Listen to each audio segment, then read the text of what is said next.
Hello everyone, আজকে আমরা পদার্থের গঠন চ্যাপ্টারটা নিয়ে আলোচনা করব। এটা ক্লাস 10 এর রসায়ন বইয়ের তৃতীয় অধ্যায় এবং নবম শ্রেণীর বিজ্ঞান বইয়ের পঞ্চম অধ্যায়। ক্লাসটা মূলত ক্লাস 9, 10 এবং যারা কলেজ অ্যাডমিশন ক্যান্ডিডেট আছে তাদের জন্য। তো আমরা চেষ্টা করব মোটামুটি বেসিক গুলো থেকে শুরু করে আমাদের এক্সামে কোন কোন টাইপের কোশ্চেন আসে বা অ্যাডমিশন টেস্টের জন্য এবং এসএসসির জন্য কি কি জিনিস ফোকাস করা দরকার সেগুলো নিয়ে কথা বলার। তো ক্লাসটা শুরু করি। তোমাদের ক্লাসটা নিব আমি আবির, আমি বইয়ের 23 ব্যাচের স্টুডেন্ট। তো চ্যাপ্টারটাকে আমরা প্রথমত 5টা ভাগে ভাগ করে নেব, অর্থাৎ আমরা একটা চ্যাপ্টার ম্যাপ বানিয়ে নিব প্রথমে, যাতে চ্যাপ্টারটা শেষ করা আমাদের জন্য ইজি হয় এবং পরবর্তীতে তোমরা যখন রিভিশন দিবা এই ম্যাপটা ফলো করে রিভিশন দিলে তোমাদের জন্য ইজি হবে। তো চ্যাপ্টারটাকে 5টা শাখায় ভাগ করলে প্রথম শাখাটা আসে পদার্থের ধারণা, দ্বিতীয়ত পরমাণু মডেল, তারপর ইলেকট্রন বিন্যাস, এরপর ভর সংখ্যা ও আপেক্ষিক ভর এবং সর্বশেষ টপিকটা আইসোটোপ। এর মধ্যে প্রথম 3টা শাখার কতগুলো আলাদা আলাদা শাখা আছে, উপশাখা আছে। যেমন পদার্থের ধারণার আন্ডারে আমরা মৌলিক ও যৌগিক পদার্থ সম্পর্কে জানবো, অণু, পরমাণু, প্রতীক সংকেত, পরমাণুর অভ্যন্তরে যে কণিকাগুলো থাকে অর্থাৎ ইলেকট্রন, প্রোটন, নিউট্রন, এগুলো সম্পর্কে জানবো এবং পারমাণবিক সংখ্যা, ভর সংখ্যা সম্পর্কে আমাদের আইডিয়াটা ক্লিয়ার করব। তারপর পরমাণু মডেলে আমরা বিজ্ঞানী রাদারফোর্ড এবং বিজ্ঞানী বোরের দেওয়া দুটা পরমাণু মডেলে বেসিক আলোচনাটা করব। এরপর সবচেয়ে ইম্পর্টেন্ট টপিক যেটা এই চ্যাপ্টারে, যেখান থেকে সবসময় কোশ্চেন আসেই, ইলেকট্রন বিন্যাস। এর আন্ডারে আমরা শক্তি স্তর, উপশক্তি স্তর সম্পর্কে আমাদের আইডিয়াটা ক্লিয়ার করব প্রথমত। দ্বিতীয়ত আমরা দুইটা নীতি সম্পর্কে জানবো, প্রথমটা আউফবাউ নীতি, দ্বিতীয়টা বিজ্ঞানী হুন্ডের নীতি। এবং সর্বশেষ এই টপিকের আন্ডারে যে ব্যতিক্রম গুলো আছে, যার মধ্যে ক্রোমিয়াম এবং কপার খুব ইম্পর্টেন্ট দুইটা মৌল, এই দুইটা মৌলের ব্যতিক্রম গুলো নিয়ে আমরা আলোচনা করব। এবং একটা জিনিস বলে রাখি, পরীক্ষায় এই দুইটা থেকেই বেশি কোশ্চেন আসে, ক্রোমিয়াম এবং কপার। আর লাস্ট যে দুইটা টপিক, ভর সংখ্যা, আপেক্ষিক পারমাণবিক ভর এবং আইসোটোপ, এগুলো ছোট টপিক, এগুলো নিয়ে আমরা সংক্ষিপ্ত আলোচনাটা করব। তো ক্লাসটা শুরু করি। প্রথমত আমরা পদার্থের ধারণা নিয়ে আলোচনা করি। তো এখানকার যে টপিক গুলো আছে এগুলো সম্পর্কে বেসিক আইডিয়া সবাই আছে। আমি যে সংজ্ঞাটা বলতেছি এবং একটা এক্সাম্পল বলবো, তোমরা রিলেট করে নিবা। প্রথমটা মৌলিক পদার্থ কি, যেই পদার্থকে ভেঙে একদম ক্ষুদ্রতম করলেও ওই পদার্থটাই পাওয়া যায়, সেটা মৌলিক পদার্থ। যেমন একটা এক্সাম্পল হইতে পারে, তুমি একটা বড় লোহার টুকরাকে ভেঙে একদম ক্ষুদ্রতম করলেও সেটা কিন্তু লোহাই থাকবে, অন্য কিছু হবে না। সুতরাং আমাদের সংজ্ঞার সাথে মিলিয়ে বলতে পারি, এটাকে ভাঙার পর ক্ষুদ্রতম করলেও একই পদার্থ তার থাকতেছে, সুতরাং লোহা একটা মৌলিক পদার্থ। তো আশা করি মৌলিক পদার্থের সংজ্ঞাটা আমাদের ক্লিয়ার। এখান থেকে এমসিকিউর জন্য 3টা ইনফরমেশন খুব গুরুত্বপূর্ণ। সেটা পৃথিবীতে 118টা মৌলিক পদার্থ আছে, মৌলিক পদার্থের সংখ্যা 118টা। এই 118টা মৌলিক পদার্থের মধ্যে 98টা মৌলিক পদার্থ প্রকৃতিতে পাওয়া যায়, 98। তাহলে বাকি থাকে কয়টা? বাকি থাকে 20টা। এই 20টা মৌলিক পদার্থ আমরা ল্যাবরেটরিতে তৈরি করি, অর্থাৎ 20টা পাওয়া যায় ল্যাবরেটরিতে। সুতরাং পৃথিবীতে মৌলিক পদার্থ আছে 118টা, এর মধ্যে 98টা প্রকৃতিতে পাওয়া যায় এবং 20টা ল্যাবরেটরিতে তৈরি করা হয়। সো এই ইনফরমেশনগুলো আমাদেরকে এমসিকিউর জন্য মনে রাখতে হবে। তারপর আসি যৌগিক পদার্থ কি। যৌগিক পদার্থ যেই পদার্থকে ভেঙে ক্ষুদ্রতম করলে একাধিক মৌলিক পদার্থ পাওয়া যায়, সেটা যৌগিক পদার্থ। অথবা অন্যভাবে বলা যায় একাধিক মৌলিক পদার্থের সমন্বয়ে যা গঠিত হয় তাই যৌগিক পদার্থ। যেমন হাইড্রোজেন এবং অক্সিজেন দুইটা আলাদা আলাদা মৌলিক পদার্থ। এই দুইটা মৌলিক পদার্থকে একত্রিত করলে কি হয় আমরা সবাই জানি, হয় পানি, H2O। এই H2O কে ভাঙলে আমরা হাইড্রোজেন পাই এবং অক্সিজেন পাই, দুইটা ভিন্ন মৌলিক পদার্থ। সুতরাং এটা একটা যৌগিক পদার্থ। একই ধরনের হইতে পারে NH3 অর্থাৎ অ্যামোনিয়া, সালফিউরিক অ্যাসিড, H2SO4, এটাকে ভাঙলে আমরা নাইট্রোজেন পাই, হাইড্রোজেন পাই, দুইটা মৌলিক পদার্থ। সুতরাং NH3 একটা যৌগিক পদার্থ। H2SO4 কে ভাঙলে আমরা হাইড্রোজেন, সালফার এবং অক্সিজেন, 3টা মৌলিক পদার্থ পাচ্ছি। যেহেতু 3টা মৌলিক পদার্থের সমন্বয়ে গঠিত হয়েছে, সুতরাং H2SO4 একটা যৌগিক পদার্থ। তো একটা জিনিস মাথায় রাখবা, পৃথিবীর যে কোনো অবস্থায়, যে কোনো জায়গায় একটা যৌগিক পদার্থের মধ্যে যে মৌলিক পদার্থগুলোর যেই অনুপাতে থাকে সেই অনুপাতটা সবসময় সমান থাকে। অর্থাৎ পানির মধ্যে আমরা জানি H2O, হাইড্রোজেন এবং অক্সিজেনের অনুপাতটা হয় 2:1। অর্থাৎ পানির অণুতে 2টা হাইড্রোজেন থাকলে একটা অক্সিজেন থাকে। এখন পানিকে তুমি যে কোনো জায়গায় নাও, পৃথিবীর একদম গভীরে নিয়ে যাও বা পৃথিবীর অনেক উপরে নিয়ে যাও, যে কোনো তাপমাত্রায় রাখো, অনুপাতটা সেম থাকবে। একইভাবে অ্যামোনিয়ার মধ্যে একটা নাইট্রোজেন পরমাণুর জন্য 3টা হাইড্রোজেন পরমাণু থাকে। অর্থাৎ একটা নাইট্রোজেনের জন্য 3টা হাইড্রোজেন। এই যে 1:3, এই অনুপাতটা পৃথিবীর যে কোনো জায়গায় যে কোনো অবস্থায় সেম থাকে। এই কনসেপ্টটা মাথায় রাখতে হবে। তাহলে আমাদের মৌলিক পদার্থ এবং যৌগিক পদার্থ নিয়ে আলোচনা শেষ। এরপর আমরা পরমাণু এবং অণু নিয়ে আলোচনা করব। তো প্রথমত পরমাণু নিয়ে কথা বলি। পরমাণুর সংজ্ঞাটা হচ্ছে মৌলিক পদার্থের ক্ষুদ্রতম কণা, যার মধ্যে মৌলের সকল ধর্ম বা গুণাগুণ বিদ্যমান থাকে। আচ্ছা, একটা কথা মিস করছি। মৌলিক পদার্থকে সংক্ষেপে মৌল বলা হয়, যৌগিক পদার্থকে সংক্ষেপে যৌগ বলা হয়। তো যেটা বলতেছিলাম, পরমাণু হচ্ছে মৌলিক পদার্থের ক্ষুদ্রতম কণা, যার মধ্যে মৌলের সকল গুণাগুণ বিদ্যমান থাকে। অর্থাৎ যে লোহার খণ্ডের কথা আমরা বলতেছিলাম, একটা বিশাল লোহার খণ্ডকে ভেঙে একদম ক্ষুদ্রতম করলে যেই ক্ষুদ্রতম অবস্থা পর্যন্ত সেটা লোহাই থাকবে, অর্থাৎ লোহার সকল গুণাগুণ তার মধ্যে থাকবে, সেটা হচ্ছে পরমাণু, সেটা হচ্ছে লোহার পরমাণু।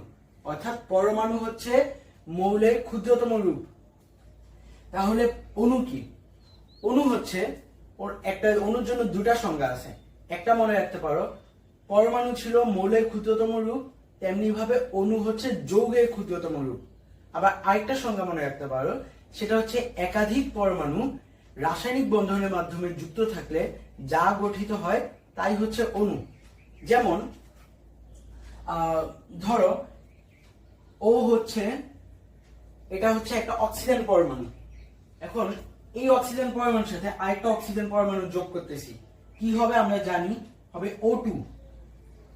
দেখো, 2টা অক্সিজেন পরমাণু মিলে একটা কিছু গঠন করছে, এই একটা কিছুই হচ্ছে একটা অণু, এবং এটা হচ্ছে একটা অক্সিজেন অণু। আবার চিন্তা করো, 2টা হাইড্রোজেন পরমাণু এবং একটা অক্সিজেন পরমাণু, এরা কি গঠন করে? H2O। আমরা জানি 2টা হাইড্রোজেন পরমাণু, একটা অক্সিজেন পরমাণু মিলে কিছু একটা গঠন করছে, এই কিছু একটা হচ্ছে H2O, যেটা হচ্ছে পানির অণু। অর্থাৎ অণু 2টা জিনিস আমরা জানলাম। এক নাম্বার হচ্ছে অণু, যৌগের ক্ষুদ্রতম কণা। দ্বিতীয়ত হচ্ছে অণু গঠন করার জন্য একাধিক পরমাণুকে একত্রিত হইতে হয়। সেটা হইতে পারে একই মৌলের পরমাণু, যেমন এখানে একই মৌলের 2টা পরমাণু মিলে একটা অণু গঠন করছে, আবার 2টা ভিন্ন মৌলের পরমাণু মিলে, যেমন একটা মৌল আরেকটা মৌল, 2টা ভিন্ন মৌলের পরমাণু মিলে একটা অণু গঠন করছে। তো আশা করি অণু পরমাণু নিয়ে আমাদের আইডিয়াটা টোটালি ক্লিয়ার। এরপর আসবো প্রতীক ও সংকেতে। প্রতীক কি? প্রতীক হচ্ছে যা দিয়ে তোমার একটা মৌলকে প্রকাশ করা হয়, সেটা হচ্ছে প্রতীক। বেসিক্যালি ধরো আমার নাম আবির, তেমনি ভাবে হচ্ছে যে হাইড্রোজেন পরমাণুটা যখন পাওয়া গেছে, কেউ একজন এটার নাম দিচ্ছে হাইড্রোজেন। তো হাইড্রোজেন দেওয়ার পর, এটা ইংরেজিতে লেখার পর যে HYDROGEN, এটার যে প্রথম বর্ণমালাটা H, এই যে হাইড্রোজেন। এখন তুমি যখন অনেকগুলা মৌল নিয়ে কাজ করতেছো, বারবার সেম জিনিসটা লেখা বিরক্তিকর না? এই জন্য যেটা করা হয়, প্রথম যে বর্ণমালাটা সেটা, অথবা প্রথম 2টা বর্ণমালা নিয়ে, এটা এক এক মৌলের ক্ষেত্রে এক এক রকম নিয়ে হচ্ছে যে ওই মৌলটাকে প্রকাশ করা হয়।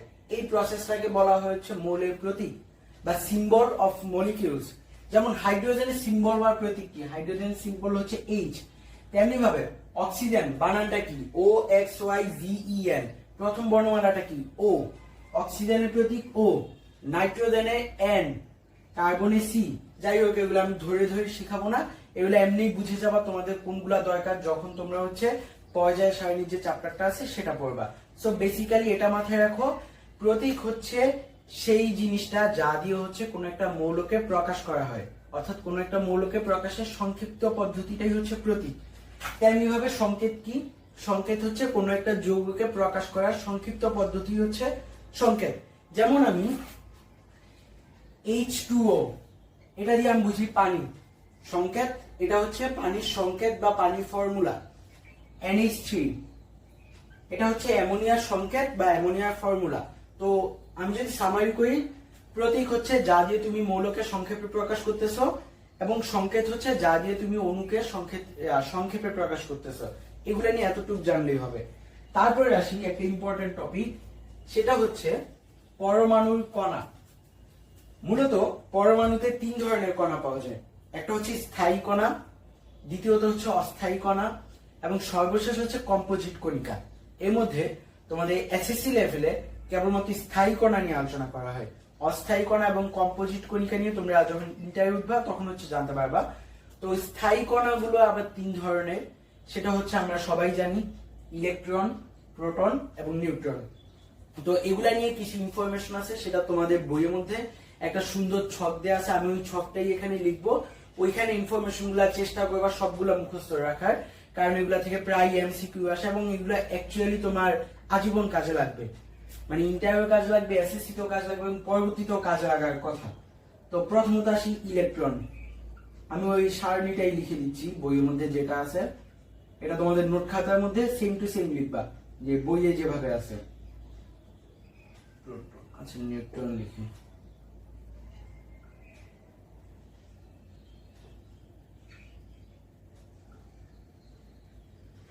তোমরা যদি টেক্সট বইয়ের সারণীটা দেখো, দেখবা যে এই যে প্রথম যে কলামটা, আচ্ছা ওই সারিটা দিয়ে দিই।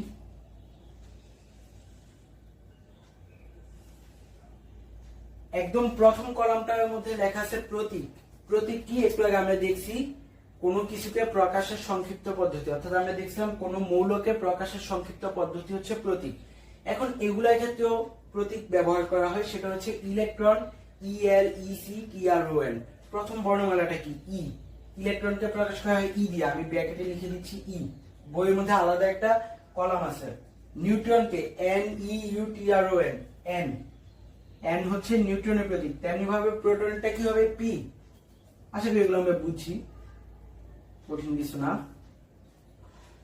তারপরে যে ইয়াটা কলামটা, প্রথম কলামটা আমাদের শেষ। দ্বিতীয় কলামের মধ্যে দেখবা যে প্রকৃত আধান বা চার্জ। এটা যদি একটু লিখি, আমরা দিকে লিখি প্রকৃত চার্জ।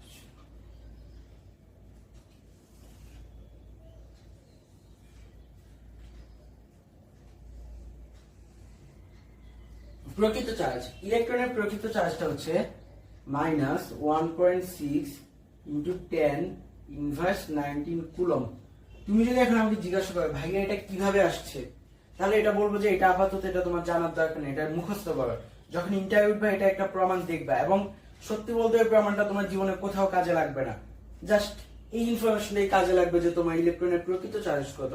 সো প্রমাণটা লেস ইম্পর্টেন্ট এখানে, আমি এটা নিয়ে আর ডিটেইলস আলোচনা করতেছি না। নিউট্রনের চার্জটা হচ্ছে 0, অর্থাৎ নিউট্রন হচ্ছে একদম নিরপেক্ষ, তার কোনো চার্জ নেই। প্রোটন হচ্ছে ইলেকট্রনের বিপরীত। মনে রাখবা, ইলেকট্রন হচ্ছে নেগেটিভ, প্রোটন হচ্ছে পজিটিভ। তাহলে ইলেকট্রন যেহেতু নেগেটিভ এবং বলছি প্রোটন হচ্ছে তার বিপরীত, প্রোটনের চার্জটা বিপরীত হলে কি হবে? শুধু একটা জিনিস ডিফারেন্স, সেটা কি? এটা ছিল মাইনাস, এটা হবে প্লাস, বাকি সবকিছু সেম। তাহলে এটার চার্জটা হবে +1.6 × 10⁻19 কুলম। দেখো সাংখ্যিক মানটা এখানেও যা এখানেও তা, জাস্ট এটা আগে প্লাস এটা আগে মাইনাস। এরপরে যে সাইনটা আঁকবো আমরা, সেটা হচ্ছে আপেক্ষিক আধান।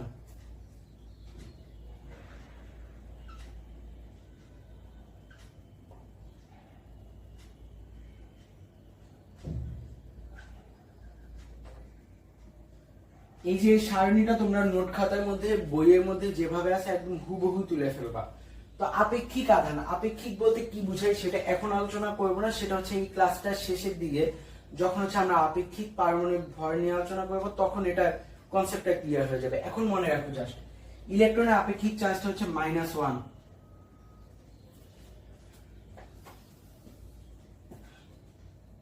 -1।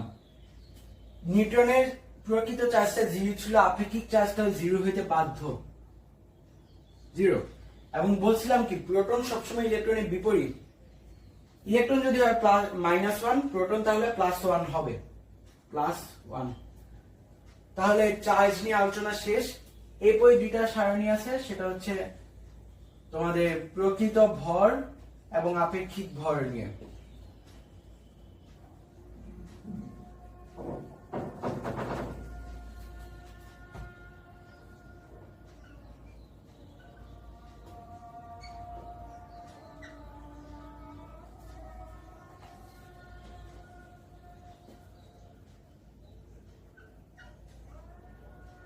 এখন প্রকৃত ভর কি? ইলেকট্রনের প্রকৃত ভরটা হচ্ছে 9.1 ইন্টু 10 ইনভার্স 31 কেজি। নিউট্রনেরটা হচ্ছে 1.675 ইন্টু 675 ইন্টু 10 ইনভার্স 27 কেজি। প্রোটনেরটা হচ্ছে 1.673 ইন্টু 10 ইনভার্স 27 কেজি।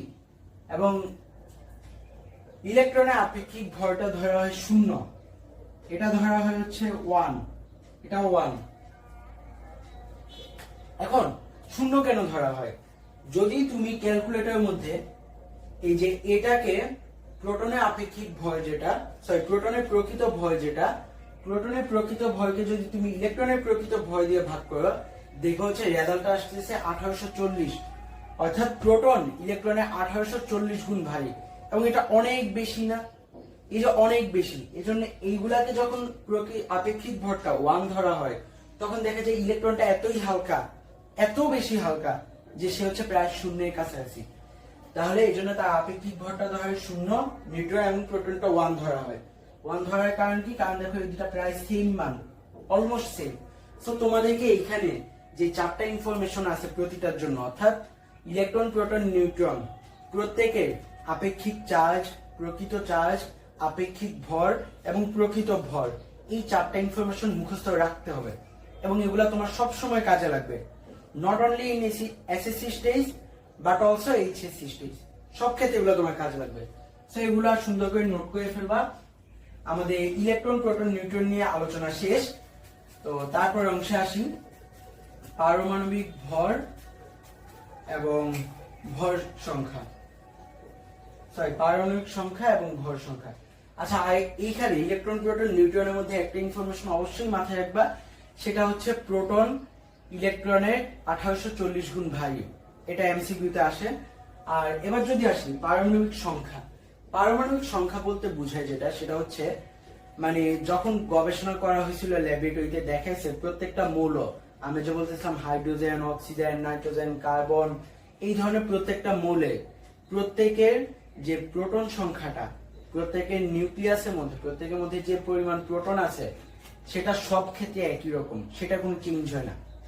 অর্থাৎ দেখা যাচ্ছে হাইড্রোজেনের প্রোটন একটা, হাইড্রোজেনের প্রোটন পৃথিবীর সব অবস্থায় একটাই থাকে। যদি তার কোনোভাবে 2টা প্রোটন হয়ে যেত, তাহলে সেটা হাইড্রোজেন থাকে না, সেটা থাকে হচ্ছে হিলিয়াম হয়ে যায়। 3টা হয়ে গেলে সে হয়ে যায় লিথিয়াম। অর্থাৎ কোন মৌলের ভিতর কয়টা প্রোটন আছে সেটার উপর নির্ভর করতেছে সে কোন মৌলটা হবে। অর্থাৎ এই যে কোন মৌলের যে প্রোটন সংখ্যা, এটা খুব সিগনিফিক্যান্ট, খুব ইম্পর্টেন্ট। তো এটাকে আলাদাভাবে প্রকাশ করার একটা প্রয়োজনীয়তা দেখাইছিল। তো এই জন্য একে প্রকাশ করা হয় আলাদাভাবে, আলাদাভাবে একে পারমাণবিক সংখ্যা বলা হয়, অর্থাৎ পারমাণবিক সংখ্যা। তাহলে পারমাণবিক সংখ্যা বলতে কি বোঝায়? পারমাণবিক সংখ্যা বলতে বোঝায় কোন মৌলে বিদ্যমান প্রোটন সংখ্যা। অর্থাৎ আমরা জানি, মানে একটু পরেই দেখবা তোমরা, অক্সিজেনের পরমাণুতে, অক্সিজেনের একটা পরমাণুতে 8টা প্রোটন আছে। তাহলে আমি মাত্র সংখ্যা শিখছি কোন মৌলের পরমাণুতে বিদ্যমান প্রোটন সংখ্যা, তার পারমাণবিক সংখ্যা। তাহলে অক্সিজেনের পারমাণবিক সংখ্যা হতো অক্সিজেন 8। গবেষণা করে ল্যাবরেটরিতে দেখা যাচ্ছে কার্বনের 7টা প্রোটন থাকে। তাহলে কার্বনের পারমাণবিক সংখ্যা হতো 7, সরি কার্বনের 6টা থাকে, কার্বনের হচ্ছে 6। নাইট্রোজেনের থাকে 7টা, নাইট্রোজেন হচ্ছে 7। তার মানে কোন মৌলে যে কয়টা, কোন মৌলে কোন একটা পরমাণুতে যে কয়টা প্রোটন বিদ্যমান, সেটাই হচ্ছে তার পারমাণবিক সংখ্যা। তাহলে আমার যে কোনো একটা মৌল দিল, ধরলাম হচ্ছে আমার দিল আর্গন, বললো যে আর্গনের মধ্যে 18টা প্রোটন আছে, তাহলে পারমাণবিক সংখ্যা হতো 18। তো এই ধরনের এমসিকিউ আসে প্রায়, যে কোনটার প্রোটন, কোনটার পারমাণবিক সংখ্যা কত, বা পারমাণবিক সংখ্যা দিয়ে বলে প্রোটন সংখ্যা কত। সো যদি বলা থাকে যে আমার কোন মৌলের পারমাণবিক সংখ্যা 14, আমাকে বুঝতে হবে ওই মৌলের পরমাণুতে 14টা প্রোটন আছে। আশা করি কনসেপ্টটা ক্লিয়ার আমাদের। এবার একটা জিনিস মনে রাখবা, সেটা হচ্ছে পরমাণুতে যে পরিমাণ প্রোটন থাকে এক্স্যাক্টলি সেম পরিমাণ ইলেকট্রন থাকে।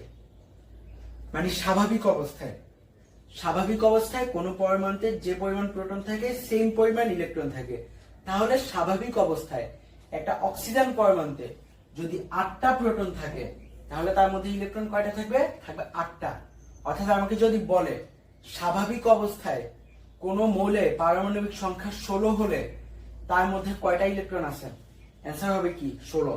আবার কিভাবে কয়টা প্রোটন আছে, অ্যান্সারটাও হবে 16। আশা করি কনসেপ্টটা আমাদের ক্লিয়ার। তারপর আমরা জানবো ভর সংখ্যা সম্পর্কে। মনে রাখবা কোন পরমাণুর নিউক্লিয়াসে বিদ্যমান প্রোটন এবং নিউট্রন সংখ্যার সমষ্টি হচ্ছে ভর সংখ্যা। নিউক্লিয়াসের মধ্যে প্রোটন এবং নিউট্রন থাকে। নিউক্লিয়াসের বিস্তারিতটা আমরা একটু পরে যখন রাদারফোর্ডের পরমাণু মডেল করব তখন ওটা আলোচনা করব। যাই হোক, আপাতত মনে রাখো কোন মৌলের পরমাণুর নিউক্লিয়াসে বিদ্যমান প্রোটন এবং নিউট্রন সংখ্যার যোগফল হচ্ছে তার ভর সংখ্যা। তাহলে যদি একটা পরমাণু মনে করে তার নিউক্লিয়াসের মধ্যে প্রোটন আছে ধরলাম 11টা এবং তার নিউক্লিয়াসের মধ্যে নিউট্রন আছে 12টা, n আছে 12টা, তাহলে তার ভর সংখ্যা কত? আমি মাত্র বলছি ভর সংখ্যা হচ্ছে নিউক্লিয়াসে বিদ্যমান নিউট্রন এবং প্রোটন সংখ্যার সমষ্টি। তাহলে n plus p equal to কত? 11 আর 12 যোগ করলে আমরা জানি 23। তাহলে তার ভর সংখ্যাটা হতো 23। এখন কোন পরমাণু নিউক্লিয়াসের মধ্যে 11টা প্রোটন আছে? তোমরা যখন চতুর্থ অধ্যায়ে পড়বা দেখবা যে 11টা প্রোটন আছে হচ্ছে সোডিয়ামের। তাহলে সোডিয়ামকে Na দিয়ে প্রকাশ করা হয়। সোডিয়ামের প্রতীকটা হচ্ছে Na। তাহলে Na এর এই যে Na পরমাণু হচ্ছে যে প্রোটন সংখ্যাটা হচ্ছে 11, অর্থাৎ Na পরমাণুর পারমাণবিক সংখ্যাটা হচ্ছে 11। লিখলাম এখানে 11।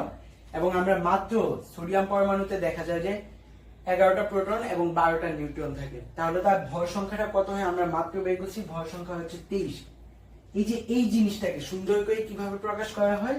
প্রকাশ করা হচ্ছে, মুছে দেই, এই যে Na লেখে, তারপর উপরে লেখে 23, নিচে লেখে 11।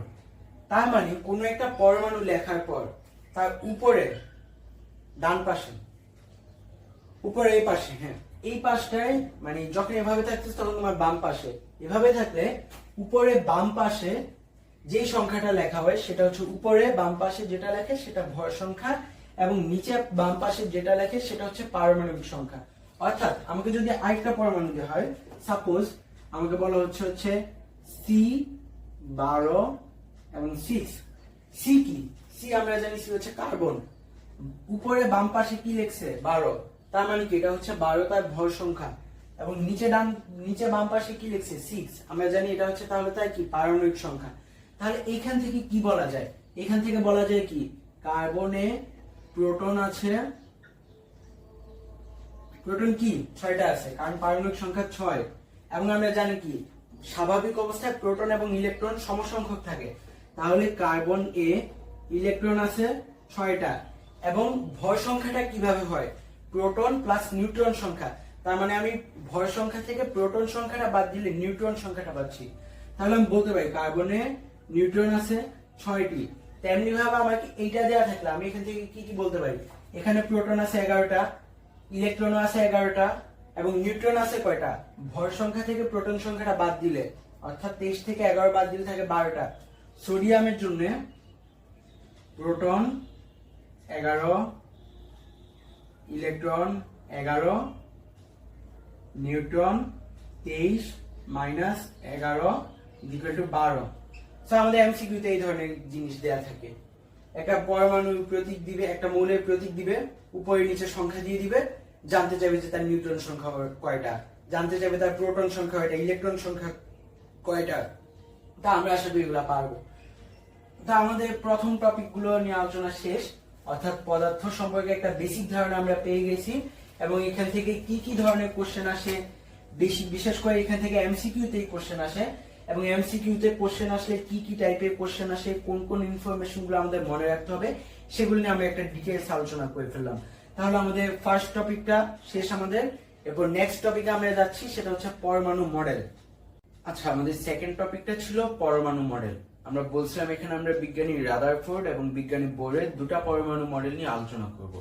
তো আলোচনার আগে কয়েকটা কথা বলি, সেটা হচ্ছে এই টপিকটা পড়ার সময় তুমি এসএসসি লাইফেও পড়বা, এইচএসসি লাইফে গিয়েও পড়বা, তুমি দেখবা অনেকগুলো থিওরি আছে, অনেকগুলো কথাবার্তা আছে যেগুলো তুমি বুঝতেছো না, বাস্তবের সাথে রিলেট করতে পারতেছো না। অন্যান্য টপিকগুলো কিন্তু আমরা বাস্তবের সাথে রিলেট করে পড়ি, বাট এইখানে অনেকগুলো কথা রিলেট করতে পারতেছো না, তো বুঝাটা অনেক কঠিন হয়ে যায়, পড়াটা টাফ হয়ে যায়। এখন ওইগুলা নিয়ে কতটুকু প্যারা খাওয়ার দরকার আছে? আমার অ্যান্সারটা হচ্ছে এটা নিয়ে কোনো প্যারা খাওয়ারই দরকার নেই। কারণ জীবনে কোনো পরীক্ষায় তোমার এই ধরনের কোশ্চেন আসবে না যে তোমার থিওরিটিক্যাল নলেজটা এখানে পরীক্ষা করা হচ্ছে, মানে এই দুইটা টপিকের উপর। এইখান থেকে তোমার কোশ্চেন আসবে কি আসবে হচ্ছে তোমার টপিক, মানে এরা যে মডেলটা দিছে, মডেলে একদম বেসিক লেভেলে আলোচনা, মডেলের সুবিধা এবং অসুবিধাগুলো আসবে। এখানে দেখবা তুমি ম্যাক্সওয়েলের তত্ত্ব, অনেক কিছু আছে, কোনো প্যারা নেওয়ার দরকার নেই। এগুলা জাস্ট যেই কথাগুলো বলবো এখন সেগুলো নোট করে নিও, এগুলো আমি বইয়ের থেকে কম্প্রেস করে বলতেছি, সে এইগুলাই আসবে পরীক্ষায়। মডেলের বেসিকটা কি এবং প্রত্যেকটা মডেলের সুবিধা এবং অসুবিধা কি। তো শুরু করি। এবং আরেকটা কথা বলি, তোমাদের এসএসসি লাইফ এবং কলেজ অ্যাডমিশনের জন্য এগুলো খুবই লেস ইম্পর্টেন্ট টপিক, এই দুটো টপিক, মানে রাদারফোর্ড এবং বোরের পরমাণু মডেল। তো রাদারফোর্ডের পরমাণু মডেল নিয়ে আমরা আলোচনা শুরু করি। প্রথমত হচ্ছে এই মডেলটা 1911 সালে দেয়া হয়েছিল, মানে ওই সময় মানুষের কোনো ক্লিয়ার ধারণা ছিল না যে পরমাণুর মধ্যে ইলেকট্রন, প্রোটন, নিউট্রন কিভাবে থাকে। তো এর আগে রাদারফোর্ডের আগে বিজ্ঞানী থমসন সহ দুই একজন কিছু কথা বলছে, ওগুলো তো গ্রহণযোগ্য হয় নাই। রাদারফোর্ডেরটাই প্রথম গ্রহণযোগ্য মডেল, এই জন্য এটা আমরা পড়ি। তো রাদারফোর্ডের মডেলে দুটা জিনিস আছে। প্রথমত হচ্ছে তিনি নিউক্লিয়াসে একটা পূর্ণাঙ্গ ধারণা দেন। দ্বিতীয়ত হচ্ছে তিনি এই মডেলটাকে সৌরজগতের সাথে তুলনা করে দেখাইছিল ইলেকট্রন হচ্ছে যে ঘূর্ণায়মান থাকে। তো বিস্তারিত বলি আমি। প্রথম যে টপিকটা লিখবা তোমরা নোট করার ক্ষেত্রে, সেটা লিখবা হচ্ছে রাদারফোর্ডের মডেল থেকে নিউক্লিয়াসে একটা ধারণা পাওয়া যায় এবং নিউক্লিয়াসের মধ্যে নিউট্রন এবং প্রোটন একসঙ্গে থাকে। এটা গেল প্রথম কথা। দ্বিতীয় কথা হচ্ছে নিউক্লিয়াসের মধ্যে পরমাণুর সকল ভর একীভূত থাকে। কারণ একটু আগে আমরা দেখছি যে ইলেকট্রনের আপেক্ষিক ভরটা হচ্ছে শূন্য, ভর আছে কার কার? ভর আছে হচ্ছে নিউট্রন এবং প্রোটনের, এবং আমরা মাত্র দেখলাম নিউট্রন এবং প্রোটন থাকে নিউক্লিয়াসে। সুতরাং আমরা বলতে পারি পরমাণুর যে টোটাল ভরটা তার সম্পূর্ণটাই থাকে নিউক্লিয়াসে। নিউক্লিয়াস নিয়ে আমাদের আলোচনা এতটুকুই। দ্বিতীয় কথাটা আমি বলছিলাম ইলেকট্রনের সাথে সৌরজগতের গ্রহগুলোর তুলনা। এখন এটা কি? এখন বিষয়টা হচ্ছে এরকম, ধরো এইটা হচ্ছে নিউক্লিয়াস, এই যে এইটা হচ্ছে একটা কক্ষপথ, এইটা একটা কক্ষপথ, এরকম। মানে মনে করো এটা নিউক্লিয়াস, এখানে তোমার নিউট্রন এবং প্রোটন আছে। এখন ইলেকট্রন গুলা কই থাকবে? ইলেকট্রন গুলা হচ্ছে এই যে কক্ষপথ, এটা একটা চলার পথ, এই পথ ধরে ঘূর্ণায়মান থাকে। মানে সৌরজগতে কি হয়, সৌরজগতের মধ্যে সূর্য থাকে মাঝখানে, এই যে সূর্যটা থাকে, তারপর এইদিকে একটা কক্ষপথে বুধ, তারপর হচ্ছে শুক্র, এরপর পৃথিবী, তারপর মঙ্গল, এভাবে গ্রহগুলো ঘূর্ণায়মান থাকে না। পৃথিবী এইখানে থাকলো, তারপর সে ঘুরতে থাকে, এইভাবে আবার পুরোটা ঘুরে আসে।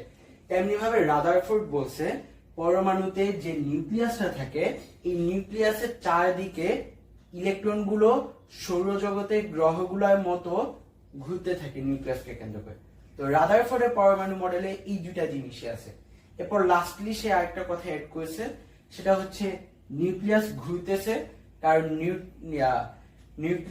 নিউক্লিয়াসকে কেন্দ্র করে ইলেকট্রন ঘুরতেছে, কারণ হচ্ছে নিউক্লিয়াসের যে প্রোটন আছে এবং ইলেকট্রনের মধ্যে একটা কেন্দ্রমুখী বল কাজ করে। অর্থাৎ আমরা জানি কি মাইনাস চার্জ পজিটিভ চার্জকে আকর্ষণ করে, এই জন্য আমরা একটু আগে দেখছি প্রোটনটা পজিটিভ, ইলেকট্রনটা নেগেটিভ। তার মানে হচ্ছে ইলেকট্রনটা এই যে আকর্ষণ বলটা আছে এটার কারণে তাকে কেন্দ্র করে ঘুরে। এই তিনটা কথা হচ্ছে বিজ্ঞানী রাদারফোর্ড বলছে। আমি যদি আবার সামারি করি, এবার নোট করবা, রাদারফোর্ড হচ্ছে নিউক্লিয়াসের ধারণা দেয়, নিউক্লিয়াসের মধ্যে নিউট্রন এবং প্রোটন থাকে এবং নিউক্লিয়াসে পরমাণুর সকল ভর বিদ্যমান থাকে। প্রথম কথা আমাদের শেষ। দ্বিতীয় কথা, সৌরজগতে গ্রহগুলো যেমন সূর্যকে কেন্দ্র করে ঘুরে, তেমনি নিউক্লিয়াসকে কেন্দ্র করে পরমাণু ইলেকট্রনগুলো ঘূর্ণায়মান থাকে। এবং সর্বশেষ কথা, এই যে ইলেকট্রনগুলো কেন ঘূর্ণায়মান থাকে, কারণ হচ্ছে নিউক্লিয়াসে প্রোটন এবং ইলেকট্রনের মধ্যে একটা বৈদ্যুতিক আকর্ষণ বল কাজ করে, কারণ এদের একজন পজিটিভ একজন নেগেটিভ। এই আকর্ষণ বলের কারণে ঘূর্ণায়মান থাকে। এইটা হচ্ছে আমাদের রাদারফোর্ডের পরমাণু মডেল। এই কথাগুলোর বাইরে আর কিচ্ছু জানার দরকার নেই তোমার বেসিক নিয়ে। তারপর আসি রাদারফোর্ডের পরমাণু মডেলের সুবিধা এবং অসুবিধা নিয়ে। সুবিধা কি? প্রথম সুবিধা হচ্ছে রাদারফোর্ডের পরমাণু মডেল দেওয়ার আগে মানুষজন জানতো না যে নিউক্লিয়াস বলে কিছু একটা আছে পরমাণুতে। তাহলে রাদারফোর্ডের পরমাণু মডেল থেকে আমরা নিউক্লিয়াসের ধারণাটা পাই। এটা গেল 1 নং সুবিধা। দ্বিতীয়ত, পরমাণুর ভর কোথায় থাকে এটাও আমরা জানি, 2টা সুবিধা। তৃতীয়ত, আমরা বলতে পারি ইলেকট্রন কিভাবে থাকে, মানে ইলেকট্রন যে ঘূর্ণায়মান আছে এবং নিউক্লিয়াসের বাইরে থাকে, এই কথাগুলো আমরা জানি রাদারফোর্ডের কথা থেকে। তাহলে 3টা সুবিধা আমরা পাইছি। এরপর আসে অসুবিধাগুলো কি কি। অসুবিধাগুলো প্রথমটা হচ্ছে, মনে করো এইখানে একটা পরমাণুতে ধরো তুমি অক্সিজেনের মধ্যে স্বাভাবিক অবস্থায় কয়টা ইলেকট্রন থাকে? আমরা জানি অক্সিজেনের পারমাণবিক সংখ্যাটা 7, সুতরাং তার মধ্যে প্রোটন ও ইলেকট্রন থাকে 7টা। এখন রাদারফোর্ডের পরমাণু মডেলটার সমস্যা হচ্ছে এই যে 7টা ইলেকট্রন কিভাবে ঘুরবে সেটা কোনো ব্যাখ্যা দেয় নাই। মানে একটা ইলেকট্রন থাকলে না হয় আমি বুঝলাম, সে হচ্ছে এই যে মনে করো এটাই নিউক্লিয়াস, সে এই কক্ষপথ দিয়ে ঘুরতেছে অথবা এই কক্ষপথ দিয়ে ঘুরতেছে, কিন্তু 7টা ইলেকট্রন থাকলে কিভাবে ঘুরবে সেটা আমি জানি না। এখন 118টা মৌল, যে মৌলের পারমাণবিক সংখ্যা 118, তাই 118টা ইলেকট্রন কিভাবে ঘুরবে কোনো বিস্তারিত ব্যাখ্যা রাদারফোর্ডের মডেল থেকে পাওয়া যায় না। এটা গেল প্রথম অসুবিধা। দ্বিতীয় অসুবিধা, বিজ্ঞানী ম্যাক্সওয়েল বলছে এই আচ্ছা একটা কথা, ম্যাক্সওয়েলের তত্ত্বটা এটা আমাদেরকেও পড়ানো হয়নি এসএসসি বা এইচএসসি লাইফে, হয়তো ভার্সিটি লাইফে পড়ানো হবে। তো এইটা কোনো দরকারই নেই এটা বিস্তারিত বুঝার, জাস্ট এইখানে বইয়ের মধ্যে যেভাবে বলছে এটা মুখস্থ করে ফেলবা। বিজ্ঞানী ম্যাক্সওয়েলের কথাটা হচ্ছে, কোন বস্তু যদি অপর একটি বস্তুকে কেন্দ্র করে বৃত্তাকার পথে ঘুরতে থাকে তাহলে তার ঘূর্ণন পথ ছোট হতে থাকে এবং ছোট হতে হতে এক সময় ঘূর্ণন পথটা শূন্য হয়ে যায়। অর্থাৎ জিনিসটা হয় এরকম, কয়েলের মতো চিন্তা করে দেখো, এই যে একটা বৃত্তাকার পথ একে কেন্দ্র করে ঘুরতেছে, এই যে সে ঘুরতেছে, এই যে ঘূর্ণন পথটা আস্তে আস্তে ছোট হয়, ছোট হইতে হইতে হইতে হইতে আরো ছোট হইলো, আরো ছোট হইলো, আরো ছোট হইতে হইতে একটা পয়েন্ট তার সাথে মিলে যাবে, মানে কয়েলের মতো কাইন্ড অফ। তো মিলে গেলে মানে এটা এবার রাদারফোর্ডের মডেলের সাথে একটু অ্যাপ্লাই করে দেখো। ইলেকট্রনটা এখানে ঘুরতেছে, ঘুরতে ঘুরতে ম্যাক্সওয়েলের তত্ত্ব অনুসারে তার ঘূর্ণন পথটা ছোট হবে। আগে ছিল এতটুকু, এক সময় হবে এই এতটুকু, তারপর আরো ছোট হবে, হইলে এতটুকু, হইলে এতটুকু, এমন হইতে এক সময় নিউক্লিয়াসের মধ্যে ইলেকট্রনটা পতিত হবে। তাহলে কি হবে? ইলেকট্রন যদি নিউক্লিয়াসে পতিত হয়, নিউক্লিয়াসটা ধ্বংস হয়ে যাওয়ার কথা, পরমাণুটা ধ্বংস হয়ে যাওয়ার কথা। তাহলে পরমাণু ধ্বংস হয়ে গেলে পৃথিবীতে কোনো পদার্থই তৈরি হওয়ার কথা না। তার মানে ম্যাক্সওয়েল যে তত্ত্ব দিছে সেই তত্ত্ব অনুযায়ী রাদারফোর্ডের পরমাণু মডেলটা সঠিক নয়। কারণ রাদারফোর্ডের পরমাণু মডেলটা যদি বাস্তবে সঠিক হইতো, পৃথিবীতে কোনো পদার্থের অস্তিত্ব থাকা সম্ভব ছিল না। কারণ সকল পদার্থ একটা সময় ধ্বংস হয়ে যেত, কিন্তু আমরা এটা দেখি না। আমরা দেখি পদার্থগুলো বহাল তবিয়তে টিকে থাকে। সো ম্যাক্সওয়েলের তত্ত্ব অনুসারে রাদারফোর্ডের পরমাণু মডেলটা ভুল। তাহলে 2টা ভুল আমরা পাইছি। আর কি কোনো ভুল আছে এই সেটে? আচ্ছা, আরেকটা ভুল আছে, সেটা হচ্ছে ধরো রাদারফোর্ডের পরমাণু মডেলটাকে তো আমরা বলছিলাম সৌরজগতের গ্রহের সাথে তুলনা করেছিল, রাইট? কিন্তু সৌরজগতের গ্রহ অথবা সূর্য, এদের কি কোনো চার্জ আছে? এদের কিন্তু কোনো চার্জ নেই। কিন্তু রাদারফোর্ডের পরমাণু মডেলে আমাদের নিউক্লিয়াসের যে প্রোটন থাকে তার আছে প্লাস চার্জ, বাইরে যে ইলেকট্রন থাকে তার আছে মাইনাস চার্জ। এখন বাস্তবে কখনো একটা প্লাস মাইনাস চার্জ যুক্ত বস্তুর সাথে আর একটা চার্জহীন বস্তুর তুলনা করা যায় না। তো এই গেল 3টা সমস্যা। তাহলে রাদারফোর্ডের পরমাণু মডেলে আমরা 3টা অসুবিধা দেখলাম, 3টা সুবিধা দেখলাম। সুবিধাগুলো ছিল নিউক্লিয়াসে অস্তিত্ব পাওয়া যায়, ইলেকট্রনের ঘূর্ণন সম্পর্কে একটা মোটামুটি ধরনের ধারণা পাওয়া যায়, এবং লাস্টলি হচ্ছে পরমাণুর ভর কোথায় থাকে সেগুলো পাওয়া যায়। 3টা অসুবিধা দেখছি।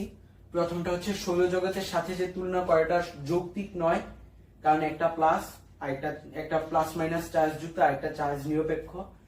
দ্বিতীয় সমস্যা দেখছি বিজ্ঞানী ম্যাক্সওয়েলের তত্ত্ব এটা। এবং তৃতীয় সমস্যা দেখছি হচ্ছে যে একাধিক ইলেকট্রন যুক্ত পরমাণুতে কিভাবে ইলেকট্রন গুলা ঘূর্ণায়মান থাকে সেটা কোনো ব্যাখ্যা আমরা পাই না। তো রাদারফোর্ডের পরমাণু মডেল নিয়ে তোমরা এতটুকুই পড়বা, আর বিস্তারিত কোনো আলোচনার দরকার নাই, এই বেশি পড়ার কোনো দরকার নেই, তোমরা এটা অ্যাপ্লাই করার কোনো জায়গা পাবা না, শুধু শুধু হচ্ছে মাথাটা গরম হবে। তো তোমার হচ্ছে যে কথাগুলো বলছি সেগুলো নোট করে ফেললো সুন্দর করে, এগুলা থেকে এক্সামে আসবে, সুবিধা বা অসুবিধা লিখো, এবং আসতে পারে হচ্ছে যে এটা সংক্ষিপ্ত আলোচনা করো। সংক্ষিপ্ত আলোচনা বললে একদম শুরুতে যে কথাগুলো বলছি, নিউক্লিয়াস আছে, তারপর হচ্ছে যে সৌরজগতের সাথে তুলনা করছে এগুলা। এবার এটা থেকে এমসিকিউ কি কি আসে? দুইটা এমসিকিউ আসে, তিনটা এমসিকিউ আসে। প্রথম এমসিকিউ, কত সালে এই মডেলটা দেয়া হয়? অ্যান্সারটা হচ্ছে 1911 সালে। দ্বিতীয়ত, এই মডেলটার অন্য নাম কি? এই মডেলটার অন্য নাম হচ্ছে সৌর মডেল বা সোলার মডেল। কারণ হচ্ছে আমি দেখছিলাম সৌরজগতের সাথে তুলনা করছে, এই জন্য এটাকে সৌর মডেল বলা হয়। সৌর ইংরেজিটা হচ্ছে সোলার, এই জন্য এটাকে সোলার মডেলও বলা হয়। সো দুইটা এমসিকিউ হলো। থার্ডলি আসে, কার তত্ত্ব অনুযায়ী রাদারফোর্ডের পরমাণু মডেল সম্ভব না? এই মাত্র দেখছি ম্যাক্সওয়েলের তত্ত্ব অনুযায়ী সম্ভব না। তাহলে এইটা থেকে কি কি কোশ্চেন আসে আমাদের আইডিয়াটা ক্লিয়ার আশা করি।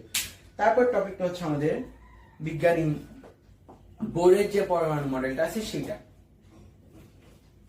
এখন দেখো, রাদারফোর্ডের পরমাণু মডেলে অনেকগুলা সমস্যা আমরা দেখছি। এটার কারণে এই মডেলটা থেকে আমরা যে সুবিধা অনেকগুলা জিনিস জানছি, বাট সমস্যাগুলো দেখে আমরা বুঝছি এটা বাস্তবে সম্ভব না। তো এরপরে বিজ্ঞানী বোর ছিল রাদারফোর্ডের স্টুডেন্ট। ওই বিজ্ঞানী বোর হচ্ছে 1913 সালে আরেকটা মডেল দেয়, সেটার নাম হচ্ছে বোর পরমাণু মডেল। এই মডেলটার অনেকগুলা বিষয় যৌক্তিক এবং এখন পর্যন্ত এই মডেলটাই সবচেয়ে বেশি গ্রহণযোগ্য। বিজ্ঞানী বোরের পরমাণু মডেলের মধ্যে তিনটা কথা আছে। প্রথম কথাটা হচ্ছে পরমাণুতে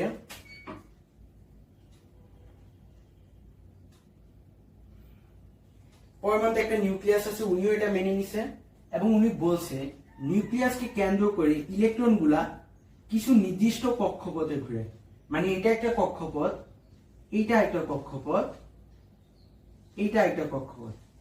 এই যে আমি কক্ষপথ গুলা নির্দিষ্ট করে দিছি না, এই বাইরে অন্য কোথাও সে ঘুরতে পারবে না। মানে সে এখানে ঘুরতে পারবে না, এখানে পারবে না, এখানে পারবে না, সে কেবল এই যে নির্দিষ্ট কক্ষপথ গুলো এগুলোর মধ্যে ঘুরতে পারবে।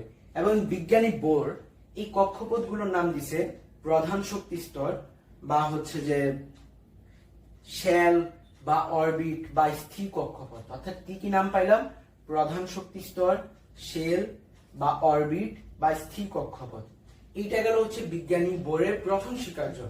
স্বীকার্যটা কি আমি আবার বলি, পরমাণু নিউক্লিয়াসকে কেন্দ্র করে ইলেকট্রন কেবল কতগুলো নির্দিষ্ট বা অনুমোদিত কক্ষপথে ঘুরে, এর বাইরে কোথাও সে ঘুরতে পারে না। দ্বিতীয় যে সূত্রটা, অর্থাৎ দ্বিতীয় স্বীকার্যটা হচ্ছে কৌণিক ভরবেগের সূত্র। কৌণিক ভরবেগ কি? সেটা হচ্ছে যে তোমরা ভরবেগ সম্পর্কে অলরেডি জানছো, ফিজিক্সের মধ্যে দেখছো। যখন একটা বস্তু এমনি ঘূর্ণায়মান থাকে বৃত্তাকার ভাবে, তখন হচ্ছে তার একটা নতুন রাশি পাওয়া যায়, কৌণিক ভরবেগ। এইটার ডিটেলস আলোচনাটা আসলে ইন্টারমিডিয়েট লাইফে করবা। এখন এগুলোর কোনো অ্যাপ্লিকেশন নেই, প্রয়োগ নাই, তো মাথা ঘামানোর কোনো দরকার নেই। জাস্ট মনে রাখো, বিজ্ঞানী বোর কৌণিক ভরবেগে একটা সূত্র দিছে। সূত্রটা হচ্ছে mvr is equal to nh divided by 2 pi। এখন এটা থেকে, এই সূত্রটা থেকে তোমাদের এসএসসি তে জীবনেও কোনো ম্যাথ আসবে না, একদম 100% শিওর থাকতে পারো, জীবনেও কোনো ম্যাথ আসবে না। বাট যখন তোমরা নটরডেম কলেজ বা হোলি ক্রস কলেজের মতো জায়গাগুলো পরীক্ষা দিতে যাবা, এখান থেকে ম্যাথ দিয়ে দিবে। তো এইখান থেকে শুধুমাত্র জিনিসগুলা কি কি এগুলা মনে রাখলে হবে, কারণ খুব সোজা সোজা ম্যাথতে। এখানে আমি বলে দিচ্ছি কি কি এম করতে পারবো। এখানে এম কি? এম হচ্ছে ইলেকট্রনের ভর।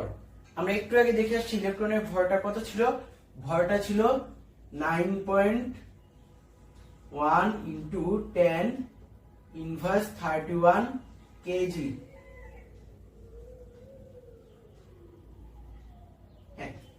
তাহলে এম হচ্ছে ইলেকট্রনের ভর, 9.1 into 31 10 inverse 31 কেজি। ভি কি? ভি হচ্ছে, আমি একটু আগে দেখছি ইলেকট্রন বিভিন্ন কক্ষপথে ঘূর্ণায়মান থাকে, সে অবশ্যই একটা নির্দিষ্ট ব্যাগে ঘূর্ণায়মান থাকে। ভি হচ্ছে সেই ব্যাগ, এটা হইতে পারে হচ্ছে তোমার মনে করে না হচ্ছে 10 লক্ষ মিটার পার সেকেন্ড বা হচ্ছে 1000 মিটার পার সেকেন্ড, এনিথিং তোমার কোশ্চেনে দেওয়া থাকবে, সমস্যা নেই এটা নিয়ে। আর কি, আর হচ্ছে আমরা দেখছি না ইলেকট্রন একটা কক্ষপথে ঘূর্ণায়মান আছে, এই যে কক্ষপথটা মনে করে ঘূর্ণায়মান আছে, এখানে ইলেকট্রন ঘূর্ণায়মানের বেগটা ছিল ভি, আর হচ্ছে এই কক্ষপথটা একটা ব্যাসার্ধ আছে না, সে বৃত্তাকার না, এই যে বৃত্তাকার কক্ষপথের ব্যাসার্ধটা হচ্ছে আর। এন, এন কি? এন হচ্ছে কক্ষপথের সংখ্যা। যেমন এইটা হচ্ছে প্রথম কক্ষপথ, এইটা হচ্ছে দ্বিতীয় কক্ষপথ, এটা তৃতীয়। এখন আমাকে যদি বলে এই কক্ষপথ, তাহলে এটা কত নাম্বার কক্ষপথ? 3, তাহলে এন এর মান কত হবে? এন হবে 3। যদি এটা হইতো, এটা হলে এন হইতো 1, এটা হলে 2। বুঝতেছি আশা করি আমরা। এই যে পরিচয়টা একটু পরে বলতেছি।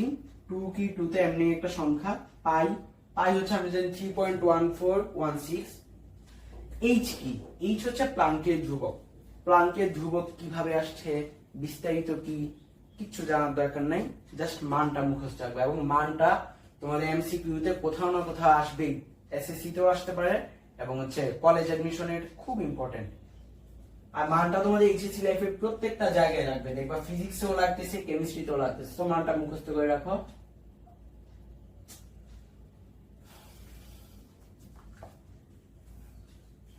মানটা হচ্ছে 6.626 into 10 to the power minus 34 kg meter square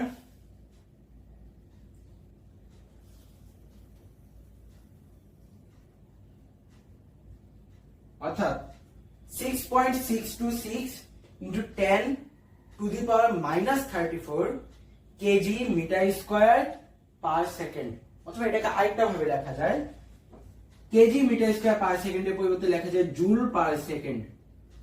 তোমরা কাজ ক্ষমতা শক্তি পড়ছিলা, দেখছিলা কাজ এককটা জুল, ওই জুল, জুল সেকেন্ড। তার মানে এই দুইটা একক আছে। এখন एग्जाम হলে কোশ্চেনটা কিরকম আসতে পারে? নটরডেমে পরীক্ষা দিতে গেলে দেখবা তোমাদের কোশ্চেন দিয়ে দিছে নিচে কোনটি প্লাঙ্কের ধ্রুবক, লেখা আছে 6.626 into 10 to the power minus 34 KG metre second. ওইটা কি রাইট অ্যান্সার হবে? হবে না, কারণ এটা কি কেজি মিটার স্কয়ার সেকেন্ড। তাহলে আমাদেরকে এককগুলা ভালো মতো দেখতে হবে। দুইটা একক আছে, একটা হচ্ছে KG metre square second per second, আর একটা হচ্ছে জুল সেকেন্ড। দুইটা একক আমাদেরকে খুব ভালো মতো মনে রাখতে হবে। আর এই সংখ্যাটা অবশ্যই মনে রাখতে হবে 6.626 into 10 to the power minus 34। So তাহলে আমাদেরকে পরীক্ষার মধ্যে ম্যাথ গুলো কিরকম আসে, তোমাকে হয়তোবা বইলা দিবে যে হাইড্রোজেন পরমাণু দ্বিতীয় শক্তি স্তরে ইলেকট্রনের ব্যাসার্ধ হচ্ছে যে, মানে ইলেকট্রনের বেগ হচ্ছে যে ধরে নাও বললো 2000 মিটার পার সেকেন্ড, এবং হ্যাঁ মানে এটাই ধর বললো যে হাইড্রোজেনের দ্বিতীয় শক্তি স্তরে ঘূর্ণায়মান ইলেকট্রনের বেগ হচ্ছে 2000 মিটার পার সেকেন্ড। তাহলে ওই কক্ষপথের ব্যাসার্ধ কত? তাহলে দেখো কোশ্চেনের মধ্যে কি বলছি, কোশ্চেনের মধ্যে বলছি দ্বিতীয় শক্তি স্তর, তার মানে এন এর মানটা হচ্ছে 2। বলছিল ইলেকট্রনের বেগ 1000 মিটার পার সেকেন্ড, অর্থাৎ ভি এর মানটা দিয়ে দিছে 1000। এবার দেখো জানতে চাইছে কি, বলছে ব্যাসার্ধ কত। দেখো এম এর মানটা তোমার মুখস্থ আছে 9.1 into 10 to the power minus 31। V এর মানটা তোমাকে দিয়ে দিছে, এন এর মানটা তোমাকে দিয়ে দিছে, এইচ এর মানও তোমার মুখস্থ আছে, প্লাঙ্কের ধ্রুবক 6.626 into 10 to the power minus 34 joule second. 2 তুমি জানো, পাই এর মানও জানো, শুধু আর এর মান বের করতে হবে। পারবা না? অবশ্যই পারা যাবে।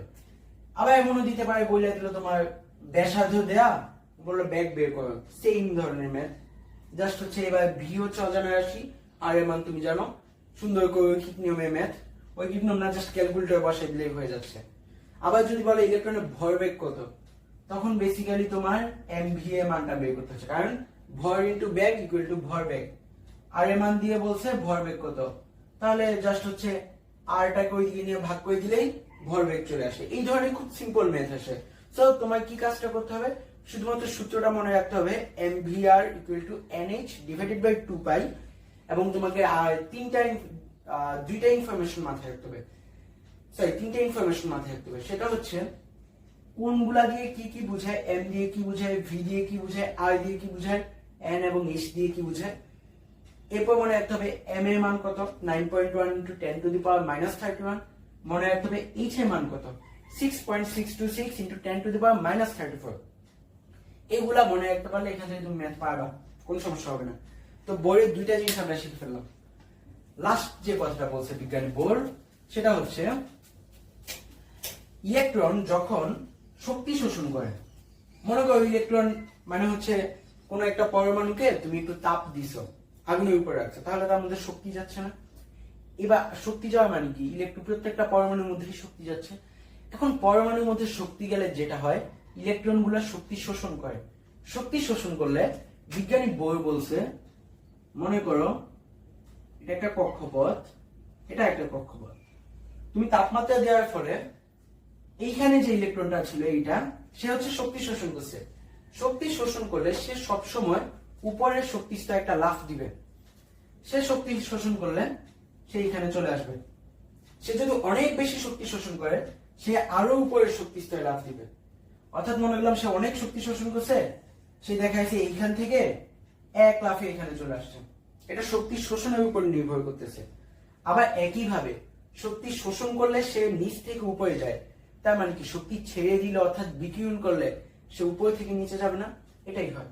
ইলেকট্রনটা যখন এখানে আসে, আসার পর সে হয়তো একটু স্থির হইলো, স্থির হওয়ার পর সে কি করবে, তার গায়ে অনেক শক্তি আছে না, সে শক্তিটাকে ছেড়ে দিবে। শক্তিটাকে ছেড়ে দিয়ে সে আবার একটা লাফ দিয়ে যেখান থেকে আসছিল সেখানে ফিরে যাবে।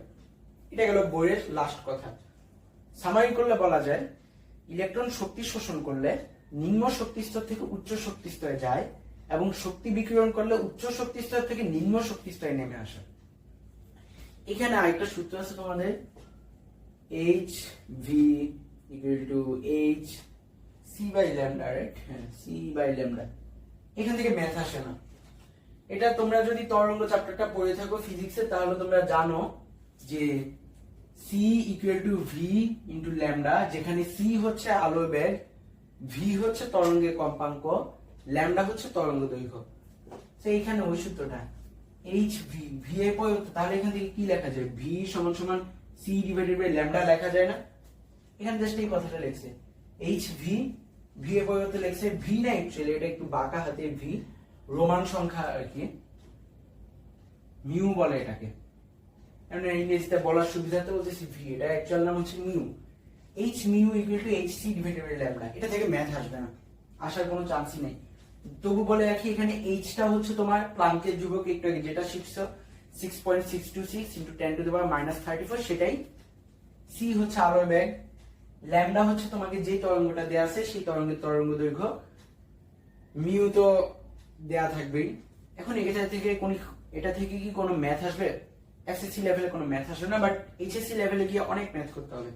বাট একদম সহজ সূত্র, এই সূত্রটা থেকেই ম্যাথ আসবে, কোনো পেঁচায় না, একদম খুব সিম্পল ম্যাথ।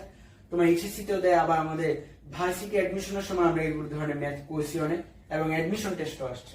এখন প্যারাগ্রাফ দরকার নেই এগুলো নিয়ে। তাহলে বই নিয়ে আমরা অনেক ডিটেলস আলোচনা করেছি, এত আলোচনা কি দরকার আছে? এত আলোচনা মাথায় রাখার দরকার নাই। সামারি করে এবার নোট করো বইয়ের কথা। প্রথম কথা, পরমাণুতে ইলেকট্রন কতগুলো নির্দিষ্ট অনুমোদিত কক্ষপথে ঘুরে, এগুলোকে শেল বা অরবিট বা প্রধান শক্তি স্তর বলে। প্রথম কথা আমার শেষ। দ্বিতীয় কথা, পরমাণুতে ইলেকট্রনের কৌণিক ভরবেগটা হচ্ছে M V R is equal to N H divided by 2 pi. এটা আমাদের দ্বিতীয় কথা শেষ।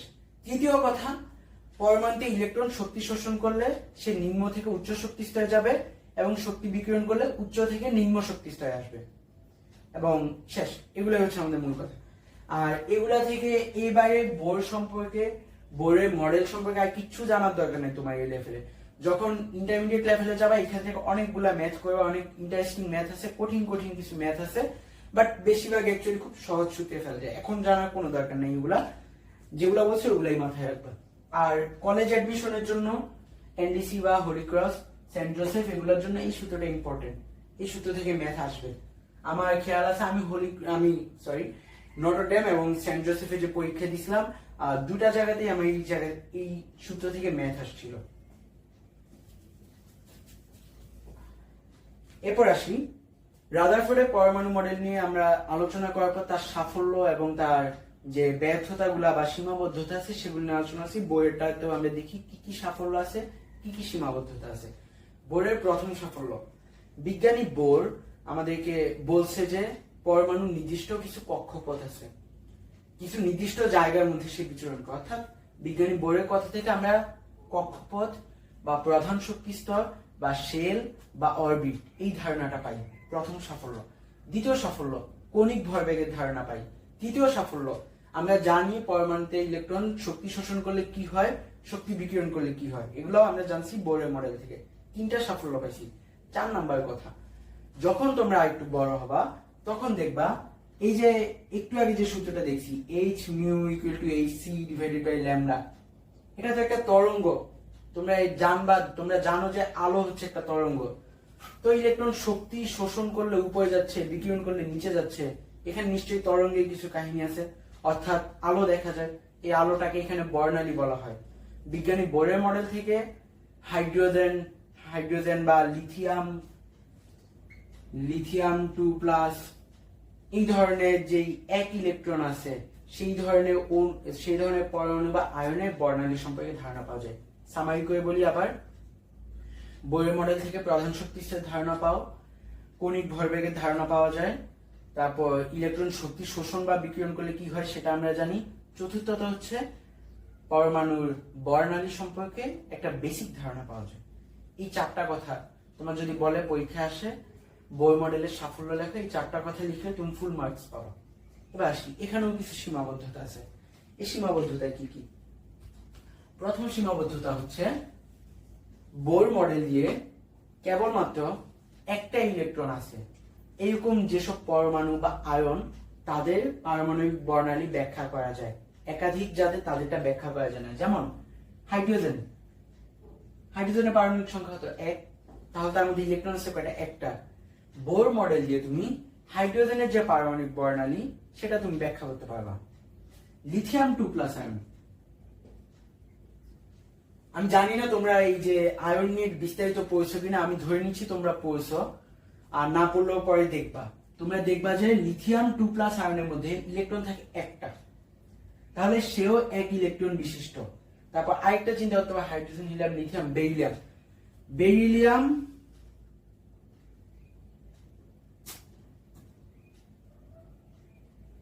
3+। ওই যে যখন আয়ন নিয়ে বিস্তারিত পড়বা তখন দেখবা বেরিলিয়াম 3+ ও একটা ইলেকট্রন। বোর মডেল দিয়ে এই যে একটা ইলেকট্রন আছে এরকম যত ধরনের পরমাণু বা আয়ন আছে তাদের বর্ণালী ব্যাখ্যা করা যায়, কিন্তু একাধিক ইলেকট্রন আছে তাদের বর্ণালী ব্যাখ্যা করা যায় না। যেমন অক্সিজেন, ইলেকট্রন আছে কয়টা? আমরা জানি 8টা, তার ব্যাখ্যা করে তার পারমাণবিক বর্ণালী বোর ব্যাখ্যা করতে পারে না। তারপর লিথিয়াম 2+ নিয়ে কথা বলছি, এখানে ইলেকট্রন আছে একটা, কিন্তু তুমি যদি লিথিয়াম না, শুধুমাত্র লিথিয়ামের পারমাণবিক সংখ্যা ছিল 3, তার মধ্যে ইলেকট্রন আছে 3টা, তুমি লিথিয়ামের পারমাণবিক বর্ণালী ব্যাখ্যা করতে পারবা না, কিন্তু লিথিয়াম 2+ একটা পারবা। একইভাবে তুমি বেরিলিয়াম একটা ব্যাখ্যা করতে পারবা না, কিন্তু বেরিলিয়াম 3+ একটা পারবা।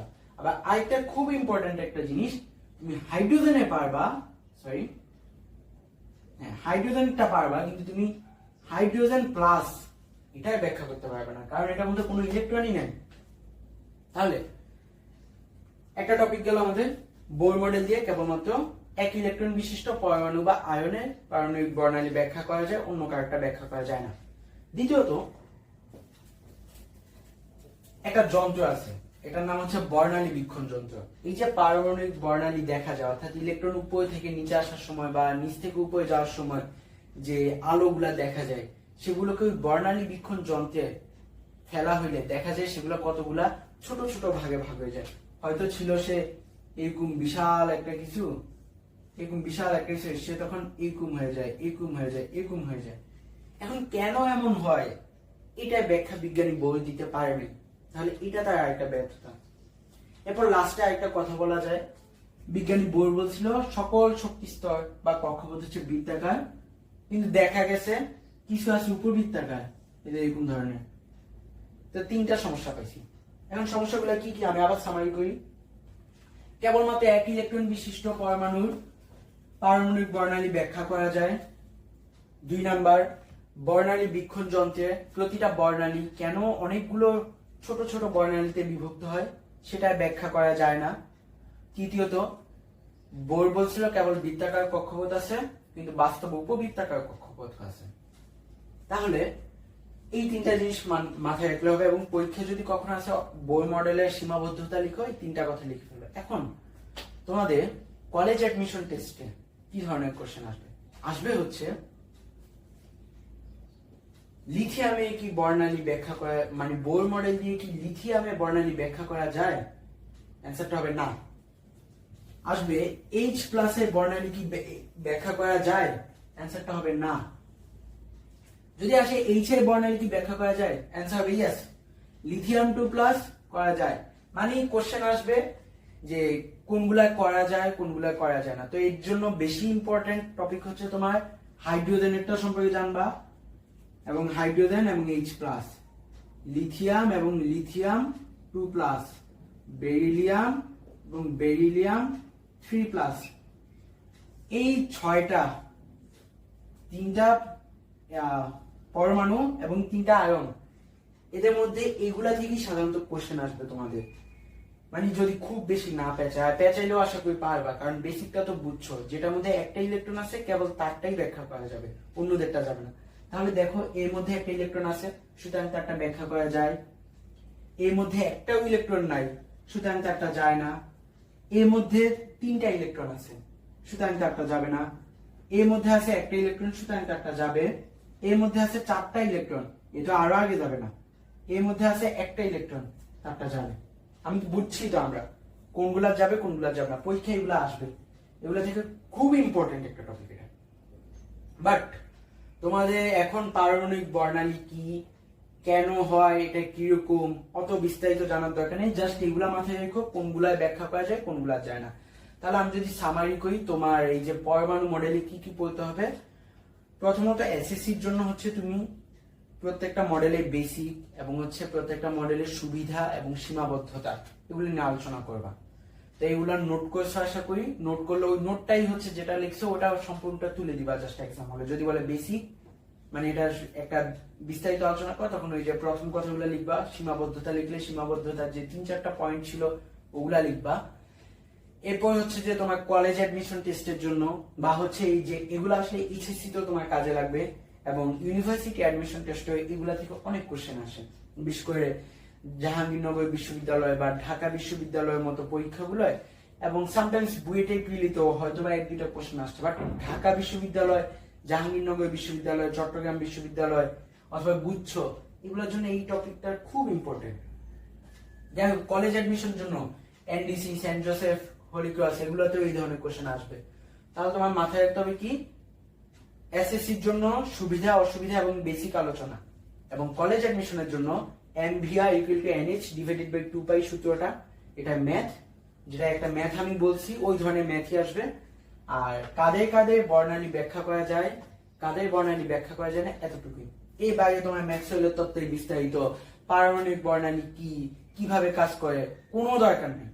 এগুলা জীবনে তোমার কোথাও কাজে আসবে না। মানে অন্তত এইচএসসি লেভেলে, ভার্সিটিতে গিয়ে তুমি হয়তো ডিটেলস আলোচনা করলে, ডিটেলস পড়ালেখা করলে তখন কাজে আসবে। বাট রাইট নাও এগুলা ভ্যালু 0। কোনগুলা দরকার আছে দেখাই দিছি, এবং এগুলাই প্র্যাকটিস করবা। এগুলা থেকে কোশ্চেন আসবেই, এবং এগুলা প্র্যাকটিস থাকলে মোর দ্যান এনাফ। তো আমাদের এই টপিকটা নিয়ে আলোচনা শেষ। আমরা নেক্সট টপিকে মুভ করতেছি। এই টপিকটা হচ্ছে, নেক্সট টপিকটা হচ্ছে আমাদের ইলেকট্রন বিন্যাস। আচ্ছা, আমরা শক্তিস্তর উপশক্তিস্তর নিয়ে আলোচনা করব। প্রথমত শক্তিস্তর কাকে বলে? আমরা বোরের মডেলে দেখছিলাম ইলেকট্রন কিছু অনুমোদিত কক্ষপথ বা অরবিটে ট্রাভেল করে। ওই অনুমোদিত কক্ষপথ বা অরবিটকেই সুন্দর বাংলায় শক্তিস্তর বলা হয়। আবার দেখা যায় প্রতিটা শক্তিস্তর কতগুলা ভাগে বিভক্ত, ওই প্রতিটা ভাগকে বলা হয় উপশক্তিস্তর। এখন শক্তিস্তরকে ইংরেজিতে অরবিট বলে, উপশক্তিস্তরকে অরবিটাল বলে, আর শক্তিস্তরকে ছোট হাতে এন দিয়ে প্রকাশ করা হয়, উপশক্তি স্তরকে ছোট হাতে এল দিয়ে প্রকাশ করা হয়। বাই দ্য ওয়ে, এখানে কিন্তু আমি তোমাদেরকে একটা চার্টের মতো করে লিখে দিছি, তোমরা এটা এভাবেই নোট করো। মানে এটা সুন্দর করে পার্থক্য যেভাবে লেখো ওইভাবেই লিখো, কারণ স্কুলের পরীক্ষায় বা হচ্ছে যে তোমাদের এসএসসি পরীক্ষায় আসতে পারে শক্তি স্তর উপশক্তি স্তরের পার্থক্য লিখো। জাস্ট এই পয়েন্টগুলো লিখে দিলেই হবে। তো যেটা জানলাম আমরা শক্তি স্তরকে ছোট হাতে n, উপশক্তি স্তরকে ছোট হাতে l দিয়ে প্রকাশ করে। এবং আমরা বৈরের মডেলে দেখছিলাম শক্তি স্তরের মান মানে প্রথম শক্তি স্তর, দ্বিতীয় শক্তি স্তর, তৃতীয় শক্তি স্তর এরকম দেখছিলাম। তার মানে n এর মান প্রথম শক্তি স্তরে n এর মান 1, দ্বিতীয় 2, তৃতীয় 3। n এর মান যদি 1 হয় ওই শক্তি স্তরটাকে বড় হাতে k বলা হয়। n এর মান 2 হইলে বড় হাতে l, n এর মান 3 বড় হাতে m, n এর মান 4 বড় হাতে n। এখানে আমাকে মনে রাখতে হবে এগুলা সব বড় হাতে হবে, ছোট হাতে দেওয়া যাবে না। ছোট হাতে l দিলে এটা আবার উপশক্তি স্তর বুঝিয়ে ফেলে। সো বড় হাত ছোট হাত এটা খেয়াল রাখতে হবে। তার মানে k l m n, k দিয়ে 1, l দিয়ে 2, m দিয়ে 3, n দিয়ে 4। তারপর উপশক্তি স্তরের মানটা এভাবে প্রকাশ করা যায়। উপশক্তি স্তরের ক্ষেত্রে হয় শূন্য থেকে শুরু। কেন শূন্য থেকে শুরু হয় সেটা একটু পরে আমি বিস্তারিত বলবো, সেটা সেই সূত্রটা থেকে একটু পরে আলোচনা করতেছি। l এর মান ধরলাম 0। l এর মান 0 হলে এটাকে ছোট হাতে s বলা হয়, এটা ছোট হাতের। তারপর l এর মান 1 হলে সেটা ছোট হাতে p।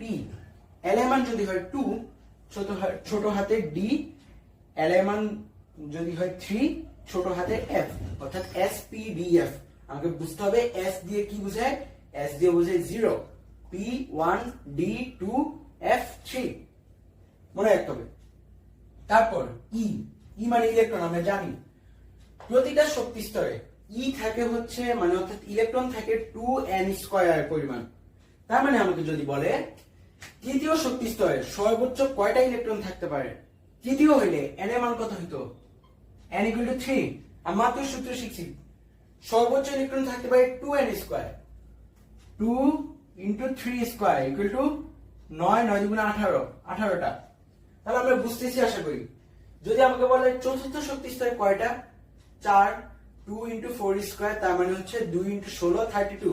যদি বলে মনে করেন দশম শক্তি স্তরে সর্বোচ্চ কয়টা ইলেকট্রন থাকবে, 2 × 10², দ্যাট মিন্স 200, 200টা ইলেকট্রন থাকবে।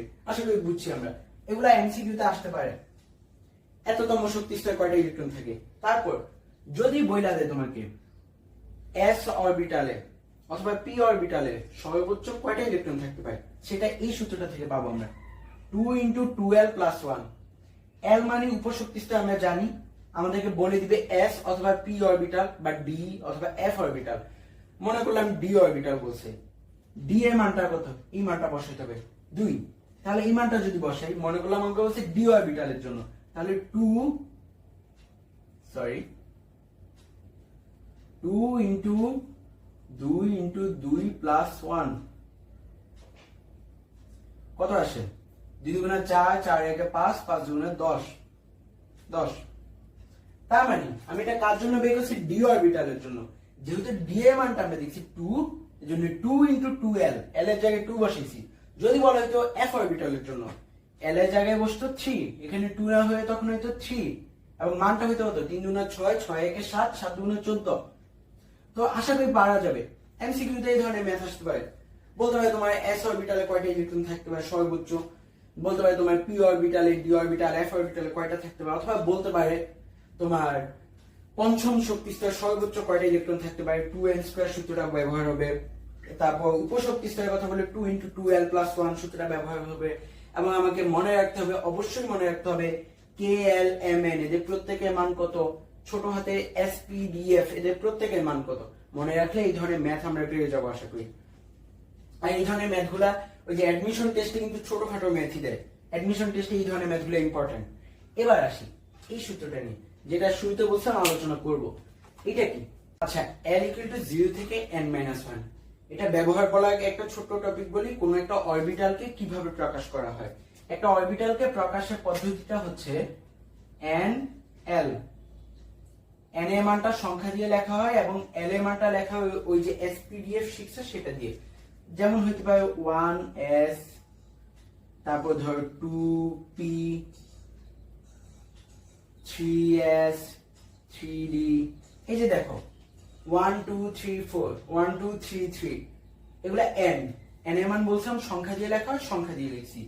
l এর মানটা spdf দিয়ে লেখা হয়, এটাই লিখছি sp sd এভাবে লিখলাম। আবার তুমি লিখতে পারো যে ধরো 2s হইতে পারে একটা অরবিটাল, এরকম হইতে পারে 3p, তারপর হইতে পারে 4f, এরকম। যাই হোক, আমরা বুঝছি আশা করি কিভাবে একটা অরবিটালকে প্রকাশ করা হয়। তো আসি এই সূত্রটার প্রয়োগটা এবার দেখি। এই সূত্রটা দিয়ে মূলত কোন একটা শক্তি স্তরে কয়টা উপশক্তি স্তর আছে সেটা জানা যায়। মানে আমরা বুঝি যে ধরো প্রথম শক্তি স্তর উপশক্তি স্তর সংখ্যা যেটা থাকবে, দ্বিতীয় শক্তি স্তর উপশক্তি স্তর আরেকটু বেশি থাকবে, তৃতীয় শক্তি স্তর আরেকটু বেশি থাকবে, সেইটা হচ্ছে আমরা এখান থেকে বুঝতে পারবো। দেখি কিভাবে। ধরো n এর মানটা যদি হয় 1, তাহলে l এর মানটা হবে, এই সূত্রটা বসাবো আমরা, l ইকুয়াল টু 0 থেকে n মাইনাস 1, 1 থেকে 1 মাইনাস করলে 0, তার মানে l এর মানটা কেবল এখানে 0 হতে পারবে।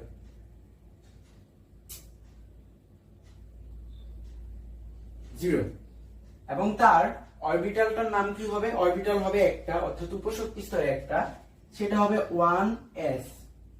ঠিক আছে, n সমান সমান যদি হয় 2,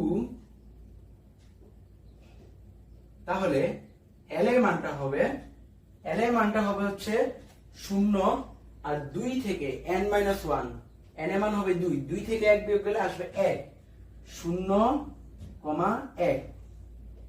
এর মানটা হবে, এর অরবিটাল তাহলে কয়টা হবে? একটা, দুইটা অরবিটাল, তাহলে সেটা লিখবো 2s 2p। দেখো এখানে কিন্তু তোমার গ্র্যাজুয়ালি আগাবে, তুমি কখনো 2s এর পর 2d লিখতে পারবে না, 2s এর পর 2f লিখতে পারবে না, তোমার যে সিরিয়ালটা ছিল spdf সেটা মেনটেন করে লিখতে হবে। তাহলে দেখি n ইকুয়াল টু যদি হয় 3,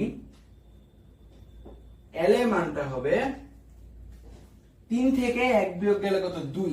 এখন এখানে একটা ইম্পর্টেন্ট কথা, 3 থেকে 1 বিয়োগ গেলে 2, আর 0 তো আছে, বলছি 0 থেকে 2 পর্যন্ত, তার মানে 0 থেকে 2 এর মধ্যে কিন্তু আরেকটা পূর্ণ সংখ্যা আছে, সেটা কত? 1। তাহলে l এর মানটা হবে 0, 1, 2, তিনটা। তাহলে এর অরবিটাল সংখ্যা হচ্ছে 3। যখন n এর মানটা 3, অরবিটাল সংখ্যা 3, সেগুলা কি কি? 3s, 3p, 3d। ঠিক আছে,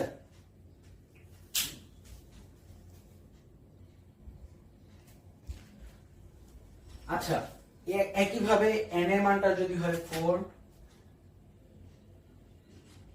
l ইকুয়াল টু হবে 0, 1, 2, 3, কারণ n minus 4 minus 1 equal to 3, মাঝখানে সবগুলো পূর্ণ সংখ্যা 1, 2, তাহলে কি কি হবে? 4s, 4p, 4d, 4f। এখন তোমাকে যদি n ইকুয়াল টু 100 দেয়া থাকে, তুমি চাইলে বের করে ফেলতে পারবা, n ইকুয়াল টু যেটাই দেয়া থাকে বের করে ফেলতে পারবা, জাস্ট ওইটা থেকে 1 বিয়োগ দিবা, তারপর 0 থেকে মাঝখানে যতগুলো পূর্ণ সংখ্যা আছে গ্র্যাজুয়ালি লিখে যাবা, এবং অবভিয়াসলি spdf এই সিকোয়েন্সটা মেইনটেইন করতে হবে। তো আশা করি আমরা বুঝছি টপিকটা কিভাবে আসছে, উপশক্তি স্তর বা অরবিটাল কিভাবে প্রকাশ করা যায় সেগুলো বুঝছি। তাহলে আমরা এখন পর্যন্ত কি কি শিখলাম?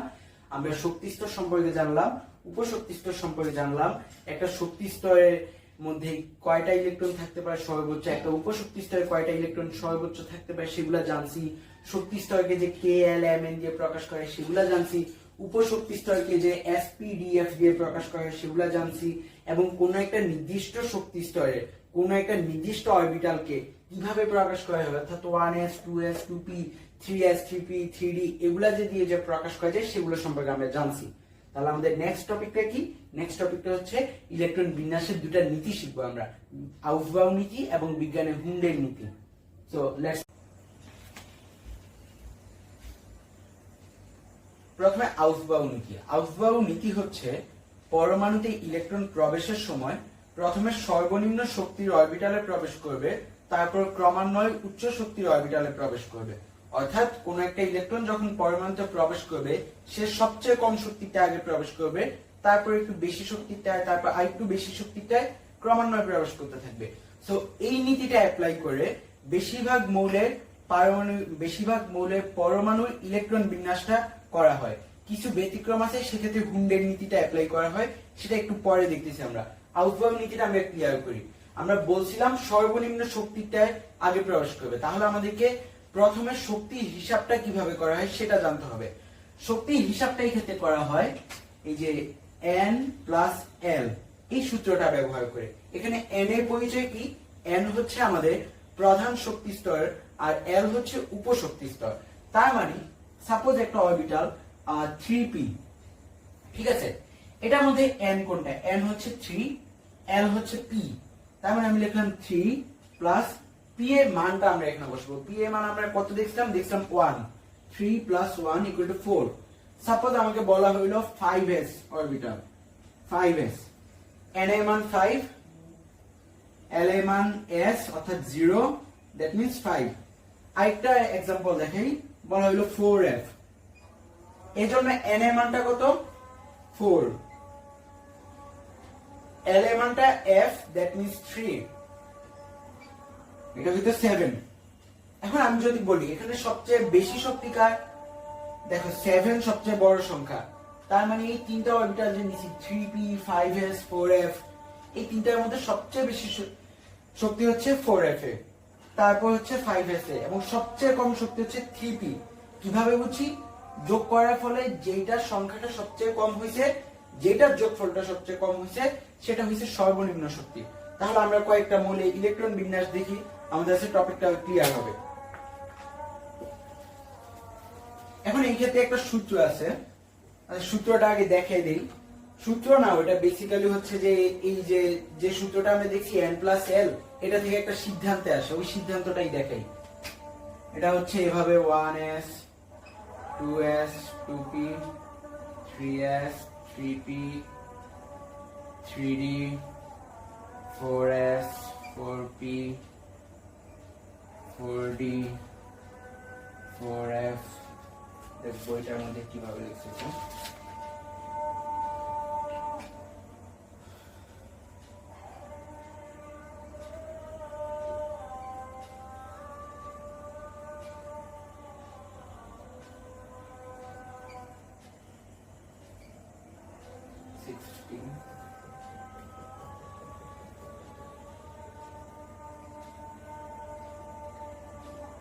তো এইখানে অনেকগুলো অরবিটালের নাম লেখা আছে। এখন এইখানে হচ্ছে বেসিক্যালি অ্যারো চিহ্ন দিয়ে দেখায় কোন অরবিটালের পর কোন অরবিটালে ইলেকট্রন প্রবেশ করবে। সো ইলেকট্রন প্রথমে প্রবেশ করে 1s এ, তারপর যায় 2s এ, এই পর্যায়ে 2p, 2p থেকে যাচ্ছে 3s এর দিকে, দেখো অ্যারোটা যাচ্ছে এভাবে, তারপর যায় 3p, 3p থেকে যায় 4s এ, দেখো 3p থেকে কিন্তু সে 3d তে যায়নি, গেছে 4s এ। কারণ কি? 3d তে দেখো 3d এর শক্তিটা হচ্ছে 3d এর জন্য কত? 2 + 2 = 5, আর 4s এর মধ্যে শক্তিটা কত? 4 + s এর জন্য 0, 0, এর জন্য 4।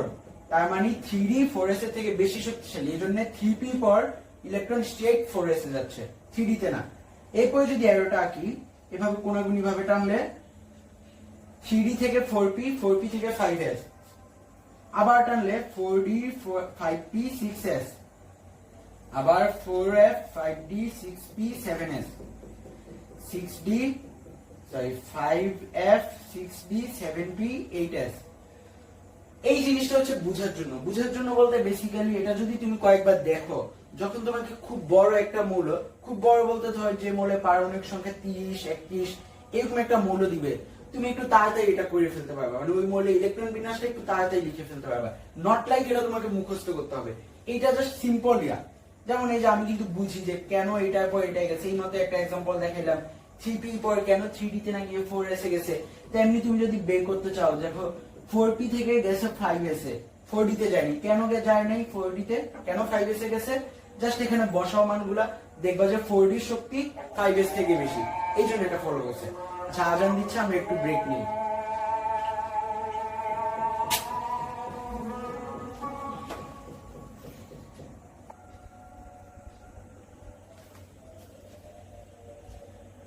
তো আমরা মোটামুটি এখন বুঝতেছি যে কোনটার পর কোন অরবিটালে ইলেকট্রন প্রবেশ করবে। তো এই জিনিসটা হচ্ছে এখন আমরা অ্যাপ্লাই করব। আর একটা কথা বলি, আবার বলতেছি, মানে এই জিনিসটা মুখস্থ রাখতে হবে, মনে রাখতে হবে, এরকম কিচ্ছু না।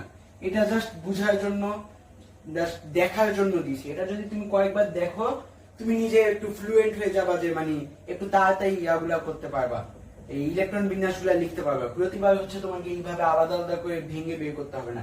তো এইটা জাস্ট যখন রিভিশন দিবা বা প্রথমবার চ্যাপ্টারটা শেষ করতেছো, এইটা বেশ কয়েকবার শুধু দেখবা, তাহলে আইডিয়াটা ক্লিয়ার হয়ে যাবে। তাহলে আমরা শুরু করি। এটা থাকুক এদিকে আপাতত। আমরা একটু বড় একটা মৌলের ইলেকট্রন বিন্যাস করি। ধরি হচ্ছে আমরা সালফারের ইলেকট্রন বিন্যাস করব। সালফারের পারমাণবিক সংখ্যাটা হচ্ছে 16, তার মানে এটার মধ্যে 16টা ইলেকট্রন আছে। সালফার 16, এটা ইলেকট্রন বিন্যাসটা হবে 1s। আচ্ছা, সালফারের মধ্যে আমরা জানি 16টা ইলেকট্রন, তো এর মধ্যে বেসিক্যালি 3টা কক্ষপথ আছে, তাহলে 3 পর্যন্ত যাবে। 1s2, এর মধ্যে দিলাম 2s2, 2p6, 3s2, বাকি আছে কয়টা? 2 2 4, 4 আর 6 10, 12, বাকি আছে 4টা, তার মানে হবে 3p4। এটা হচ্ছে বেসিক নিয়ম, এভাবে করা হয়। এখন এখানে এই যে কথাগুলো লিখলাম, এর মধ্যে হচ্ছে যে আমি কিভাবে 2 লিখলাম, কিভাবে এটার মধ্যে 6 দিলাম, কিভাবে 2 দিলাম, এইটার বেসিক ব্যাখ্যাটা কিন্তু এই যে এই টপিক নিয়ে আলোচনা একদম শুরুতে বলে দিছিলাম যে কোন একটা নির্দিষ্ট অরবিটালে সর্বোচ্চ কয়টা ইলেকট্রন থাকতে পারে। আমরা দেখছিলাম পি অরবিটালে 6টা থাকতে পারে এবং এস অরবিটালে 2টা থাকতে পারে। তো 2p সে কমপ্লিট করে তারপর গেছে 3s2 তে। 2p এর শক্তিটা হচ্ছে টোটাল 3, 3s এরও 3। আচ্ছা, এখানে একটা ছোট্ট কথা আছে, যদি এমন হয়ে যায় যে দুইটা অরবিটালের শক্তি সমান, যেমন এই যে 2p শক্তি কত? 2 প্লাস 1 3, রাইট? 3s এর শক্তিটা কত? 3 প্লাস 0 সমান সমান 3, দুইটাই তো সমান। এখন কোনটাকে আমি শক্তিশালী ধরে নেব? এই ক্ষেত্রে একটা নীতি আছে, মেডিলাঙ্গের নীতি বলে। এটা মনে রাখতে হবে, সেরকম কিছু না, মানে বিজ্ঞানীর নাম মনে রাখতে হবে সেরকম না। তুমি জাস্ট মনে রাখবা যেটার n এর শক্তিটা বেশি, যেটা n এর মান বেশি সেটা বেশি শক্তিশালী। এখানে দুটার যোগফল সমান 3 3, বাট n এর মানটা কার বড়? 3s এর, এজন্য এটা বেশি শক্তিশালী হিসেবে আমরা কাউন্ট করি। তাহলে দেখো 2p তে অবশ্যই আগে ইলেকট্রন প্রবেশ করবে, তারপর 3s এ যাবে এবং 2p তে সে সর্বোচ্চ যতটা সম্ভব ততটা প্রবেশ করবে। আমরা দেখছি পি অরবিটালে, যে কোনো পি অরবিটালে সর্বোচ্চ 6টা ইলেকট্রন প্রবেশ করতে পারে, এজন্য 6টা এখানে ফিল আপ করেছে। তারপর এস অরবিটালে আবার দেখছি সর্বোচ্চ 2টা প্রবেশ করতে পারে, 2টা ফিল আপ করেছে। এরপর দেখলাম বাকি আছে 4টা সে 3p তে ঢুকে গেছে। আরেকটা দেখি আমরা আমরা হচ্ছে এবার এয়ারটা ধরি, ছোট একটা ধরি নাইট্রোজেন। নাইট্রোজেনের পারমাণবিক সংখ্যাটা হচ্ছে 7, তাহলে ইলেকট্রন 7টা। 1s2 দুইটা গেল, 2s2 4টা গেল, আর থাকবে 3টা, 2p3। ঠিক আছে? এইভাবে হচ্ছে যে কোনো মৌলে বিন্যাসটা লেখা যায়। বা আমরা একটু বড় একটা দেখি, ধর আমরা হচ্ছে ফেরাস কোবাল্ট একটা দেখি। কোবাল্ট হচ্ছে যে আমাদের 27, কোবাল্টের পারমাণবিক সংখ্যা 27, তার মধ্যে ইলেকট্রন আছে 27টা। এখন এটাকে লেখা যায় 1s2 দুইটা গেল, 2s2 4টা, 2p6 10টা, 3s2 12টা। দেখো 3p6 কয়টা গেল? 18টা। এবার আমাকে বলো সেই 3d তে যাবে না 4s এ যাবে? অবশ্যই সে 4s এ যাবে। আমরা এটা ফলো করে দেখি, 3p পর dp 4s এ যায়। 4s2 লিখলাম, কয়টা হয়েছে? 20টা হয়েছে। তারপর 3d 7, কারণ d অরবিটালে 10টা ঢুকতে পারে, এখন তার আছে হচ্ছে 7টা এক্সট্রা, 7টা ঢুকছে। এখন এইটা হচ্ছে প্রবেশের নিয়া। এখন তুমি চাইলে একটু সুন্দর করে আরেকটা লাইন লিখতে পারো, 1s2 2s2 2p6 3s2 3p6, তারপর 4s2 না লিখে 3d7 লিখতে পারো। That doesn't really change any fact. So এভাবে লিখতে হবে, ওভাবে লিখতে হবে, এটা তোমার উপর। এভাবে লিখলেও কোনো ভুল নাই, ওভাবে লিখলেও ভুল হবে না। তো আশা করি আমাদের এই টপিকটা মোটামুটি ক্লিয়ার। এখন আমরা ইলেকট্রন বিন্যাসটা করতে পারবো। যে কোনো মৌল দেওয়া থাকুক, আমরা দেখছি এই যে খুব ছোট্ট একটা দেখছি নাইট্রোজেন, মাঝে একটা দেখছি সালফার, কোবাল্ট 27। এখানে একটা কথা বলি, তোমাদের এসএসসি এবং হচ্ছে বেসিক্যালি এইচএসসি লেভেলও বেসিক্যালি জিঙ্ক পর্যন্ত যদি মনে রাখতে পারো বলতে জিঙ্ক পর্যন্ত যদি ইলেকট্রন বিন্যাসটা তুমি করতে পারো, তাহলে এটা এনাফ হবে। এই বেশি সাধারণত এই বড়গুলো আসে না পরীক্ষায়। তো এবার আমরা ব্যতিক্রমগুলা দেখি। এই ব্যতিক্রমগুলা শিখার ক্ষেত্রে আমাদেরকে বিজ্ঞানী হুন্ডের নীতিটাও আগে জানতে হবে।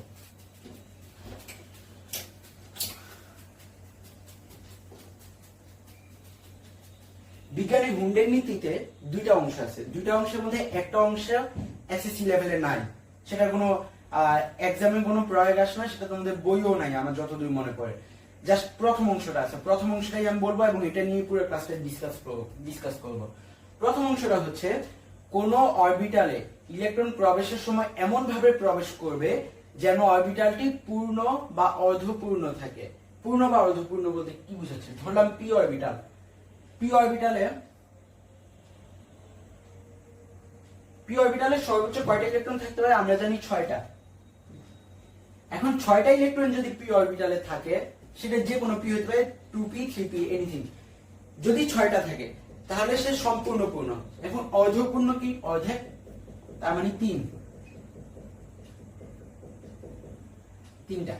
যদি ডি এর জন্য চিন্তা করি, ডি তে সর্বোচ্চ থাকতে পারে কত? 2 × 12 + 1। সূত্রটা অ্যাপ্লাই করলে আমরা দেখি ডি তে থাকে 10টা সর্বোচ্চ, অর্ধেক হইলে থাকবে 5টা। তার মানে যে জিনিসটা বুঝাচ্ছে, হুন্ডের নীতিটা আমাকে বলছিল, এটা একটু নোট করে নিও সবাই। কোন অরবিটালে ইলেকট্রন প্রবেশের সময় এমন ভাবে প্রবেশ করবে যেন অরবিটালটি সম্পূর্ণ পূর্ণ বা অর্ধপূর্ণ অবস্থায় থাকে। তার মানে ইলেকট্রন প্রবেশের সময় দুইটা জিনিস প্রেফার করবে। আইদার সে চেষ্টা করবে কোনোভাবে একদম সম্পূর্ণ পূর্ণ হওয়া যায় কিনা, অর্থাৎ পি হইলে 6টা হওয়া যায় কিনা, ডি হইলে 10টা হওয়া যায় কিনা।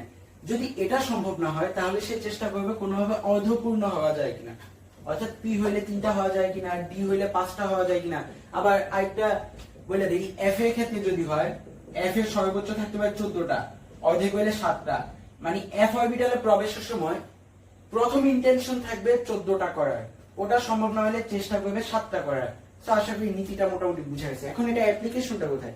এটা অ্যাপ্লিকেশনের জন্য আমরা হচ্ছে ক্রোমিয়াম এবং কপার বলছিলাম দুইটা ব্যতিক্রম পড়বো, ওই দুইটা ব্যতিক্রম নিয়ে এখন আলোচনা করি। ক্রোমিয়ামের ক্ষেত্রে চিন্তা করি,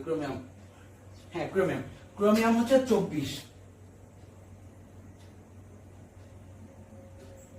ক্রোমিয়াম 24। একটু আগে আমরা আউসবাউ নীতি অনুযায়ী ইলেকট্রন বিন্যাস শিখছি। যদি ওটা অ্যাপ্লাই করতে যাই তাহলে কি দেখি?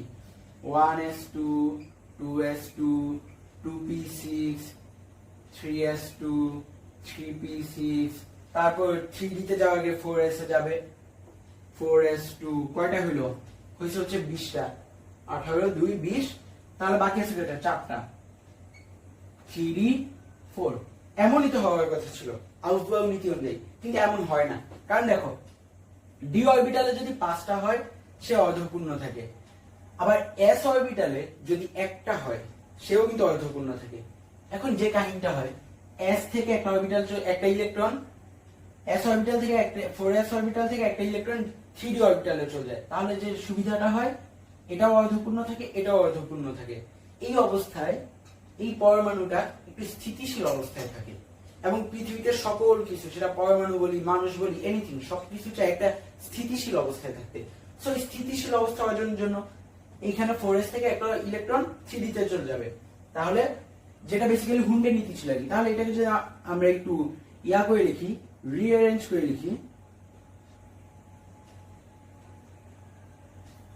come on, 1s2 2s2 2p6 3s2 3p6, এখান থেকে একটা চলে যাবে ওখানে 4s1 3d5। যদি গণ 2 2 4 4 8 6 10 12 18 19 19 আর 5 24, এখানে কিন্তু আমার 24টা হয়েছে। এবং এই অবস্থাটা অবশ্যই বেশি স্থিতিশীল, কারণ এখানে এটা অর্ধপূর্ণ আছে, এটা কিন্তু অর্ধপূর্ণ নাই। হুন্ডের নীতি অনুসারে এটা বেশি স্থিতিশীল, এবং এই ব্যতিক্রমটা পরীক্ষায় আসে ক্রোমিয়াম। আরেকটা ব্যতিক্রম পরীক্ষা আসে, সেটা আসে কপারের। কপারের পারমাণবিক ইয়াটা কত? সংখ্যাটা হচ্ছে 29, Cu29। তাহলে তার যদি বিন্যাসটা আমরা করি, কেমন হওয়া উচিত ছিল? সাধারণ নিয়ম অনুযায়ী 1s2 2s2 2p6 3s2 3p6, তারপর যাইতো 4s এ 4s2। দেখো কয়টা হয়েছে? 2 2 4 6 10 12 18 20, বাকি আছে কয়টা? 9টা, সেগুলো যাবে 3d তে, 3d9। এখন দেখো তো, এটা কি স্থিতিশীল অবস্থা? না, কারণ হচ্ছে এখানে সম্পূর্ণ, মানে তার সম্পূর্ণ হইতে তার আর একটা ইলেকট্রন দরকার ছিল, সেটা নাই। একটা ঘাটতি আছে, সুতরাং এটা স্থিতিশীল অবস্থা না। এখন আমি যদি এখানে যে কাজ করছি এখানেও যদি সেম কাজ করি, 4s থেকে একটা ইলেকট্রন এখানে নিয়ে যাই, 4s টা থাকলো অর্ধপূর্ণ, এটা মোটামুটি স্থিতিশীল। 3d10 সে সম্পূর্ণ হয়ে গেল, তাহলে সেও স্থিতিশীল। অর্থাৎ এই অবস্থাটা বেশি স্থিতিশীল হতো যদি আমি 4s1 3d10 লিখতাম। তাহলে এটা লিখি 1s2 2s2 2p6 3s2 3p6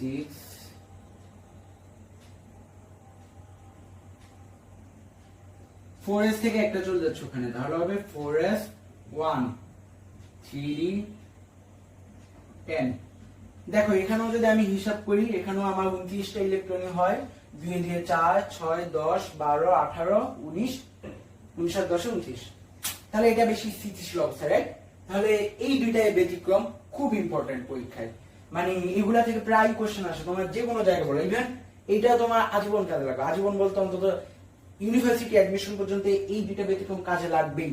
এবং সেই ধরনের আরো কিছু ব্যতিক্রমী মৌল আছে, যেমন মলিবডেনাম, আর্জেন্টাম, ওইগুলা যেহেতু একটু বড় বেশি, ওগুলা লাগে না সাধারণত, ওগুলা পরীক্ষায় আসে না। তো এই দুইটা ব্যতিক্রমের সাথে আরেকটা ব্যতিক্রম একটু দেখাই দেই। এই ব্যতিক্রমটা নিয়ে অলরেডি আমরা আলোচনা করেছি, পরীক্ষায় আসে আর কি। ধরো পটাশিয়াম, পটাশিয়াম হচ্ছে 19, পরীক্ষায় আসে পটাশিয়ামে 19তম ইলেকট্রনটি কেন 3d তে প্রবেশ না করে 4s এ প্রবেশ করে। মানে পটাশিয়ামে ইলেকট্রন বিন্যাসটা হয় এরকম, পটাশিয়াম এবং ক্যালসিয়াম দুইটা থেকে আসতে হবে। পটাশিয়াম হচ্ছে 19, ক্যালসিয়াম হচ্ছে 20। পটাশিয়াম 19 লিখলাম 1s2 2s2 2p6 3s2 3p6, তারপর যায় কোথায় 4s এ। এখন পরীক্ষায় কোশ্চেন আসে কি জানো, পরীক্ষায় কোশ্চেন আসে যে এই ইলেকট্রনটা, এখানে যে ইলেকট্রনটা গেছে সেটা কেন 3d তে না গিয়ে 4s এ। এটা অ্যানসারটা আমরা অলরেডি জানি, আমরা দেখলাম, কারণ 4s এর শক্তিটা হচ্ছে 4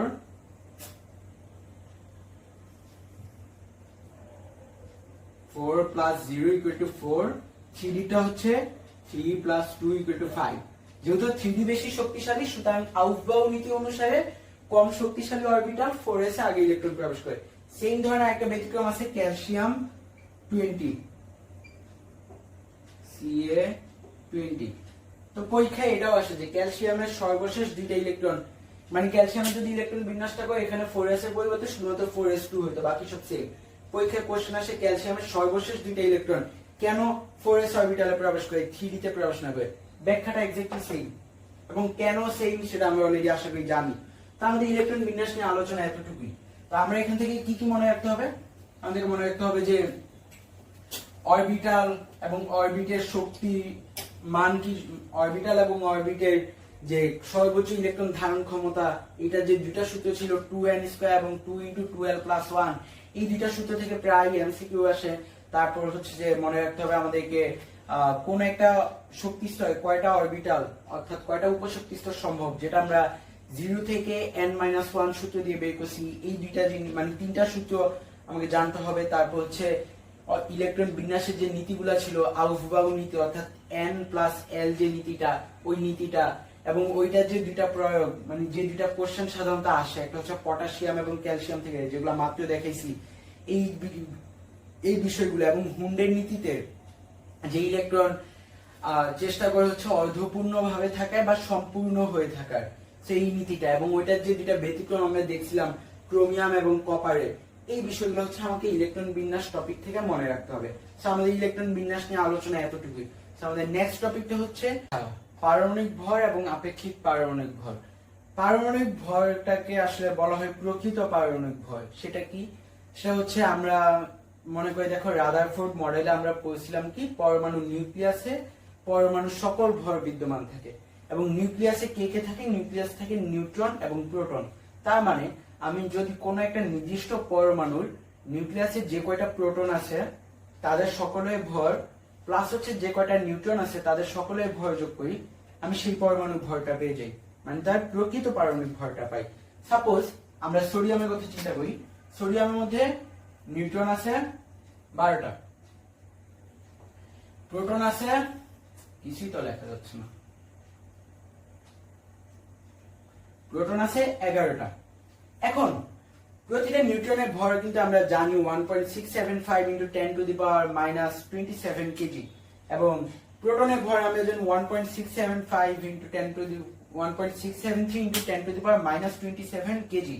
এখন আমি যদি 11 × 1.673 × 10⁻⁻27 প্লাস 12 × 1.675 × 10⁻⁻27 এই ইকুয়েশনটা যদি ক্যালকুলেটরে প্রেস করি, যেই মানটা পাবো সেটা হচ্ছে, এটা তো ছিল সোডিয়ামের জন্য, রাইট? সেটা হচ্ছে সোডিয়াম পরমাণুর প্রকৃত পারমাণবিক ভর। ওকে, তো এটা মাধ্যমে প্রকৃত পারমাণবিক ভর পাওয়া যায়, যেটাকে আমি বেসিক্যালি পারমাণবিক ভর বলতেছি। তাহলে আপেক্ষিক পারমাণবিক ভর কি? আপেক্ষিক পারমাণবিক ভরটা হচ্ছে, দেখো 1.673 × 10⁻⁻27 আর 1.675 × 10⁻⁻27 অলমোস্ট সেম জিনিস, রাইট? খুব সামান্য একটু ডিফারেন্স, তো আমরা এটাকে সেম ধরে নিচ্ছি। তুমি প্রকৃত পারমাণবিক ভরটাকে যদি 1.673 × 10⁻⁻27 দিয়ে ভাগ দাও, যে মানটা পাবা সেটা হচ্ছে প্রকৃত পারমাণবিক ভর। তো এইটাকে একটু সুন্দর ভাষায়, অর্থাৎ বইয়ের মধ্যে লেখে কোন মৌলের মানে ইকুয়েশন দেখবে, আমি ইকুয়েশনটা আলাদা করে দেখাচ্ছি না, আমার যতদূর মনে আছে বোর্ড বইয়ের মধ্যে একটা বক্সের মধ্যে খুব সুন্দর করে লেখা ছিল। ইকুয়েশনটা কি? ইকুয়েশনটা হচ্ছে, বইয়ের মধ্যে ইকুয়েশনটা কিভাবে লেখা আছে? লেখা আছে হচ্ছে কোন মৌলের প্রকৃত পারমাণবিক ভর ডিভাইডেড বাই কার্বন পরমাণুর 1/12 অংশের ভর। এই যে কার্বন পরমাণু 1/12 অংশের ভর বলে না, এটা মান হচ্ছে 1.673 × 10⁻27, যেটা মাত্র বললাম। তো তার মানে তুমি অনেক কাহিনী করে যদি 12 × ওই যে প্রোটন নিউট্রনের ভর প্লাস 11 × প্রোটনের ভর গুণ দিয়ে যে একটা বিশাল আকার একটা রাশি পাবা, সেটাকে যদি 1.673 × 10⁻⁻27 দিয়ে ভাগ দাও, আলটিমেটলি আনসারটা হবে 23। কেমন লাগে?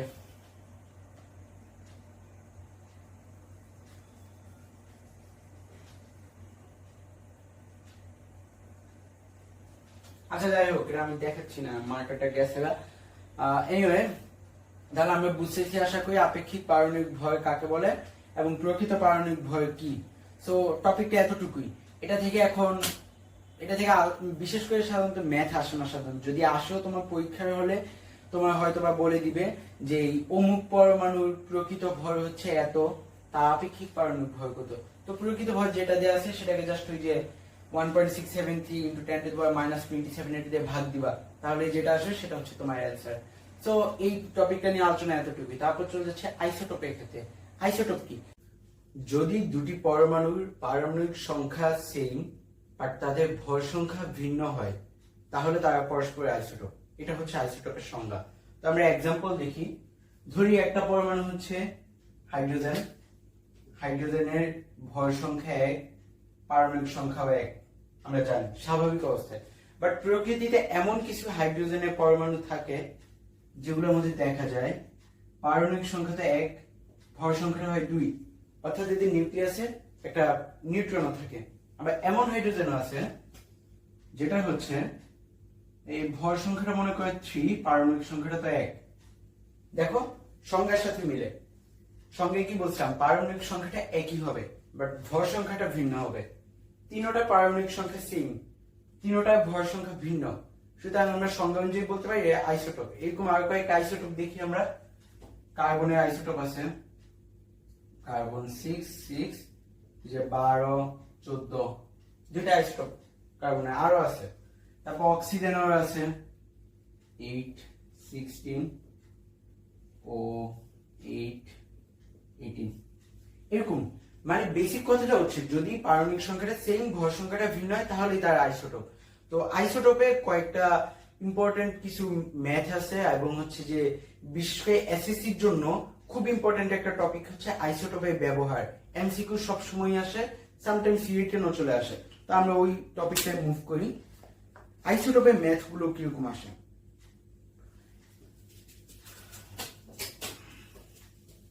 আইসোটোপের ম্যাথ আসে মূলত ভর সংখ্যায় ম্যাথ।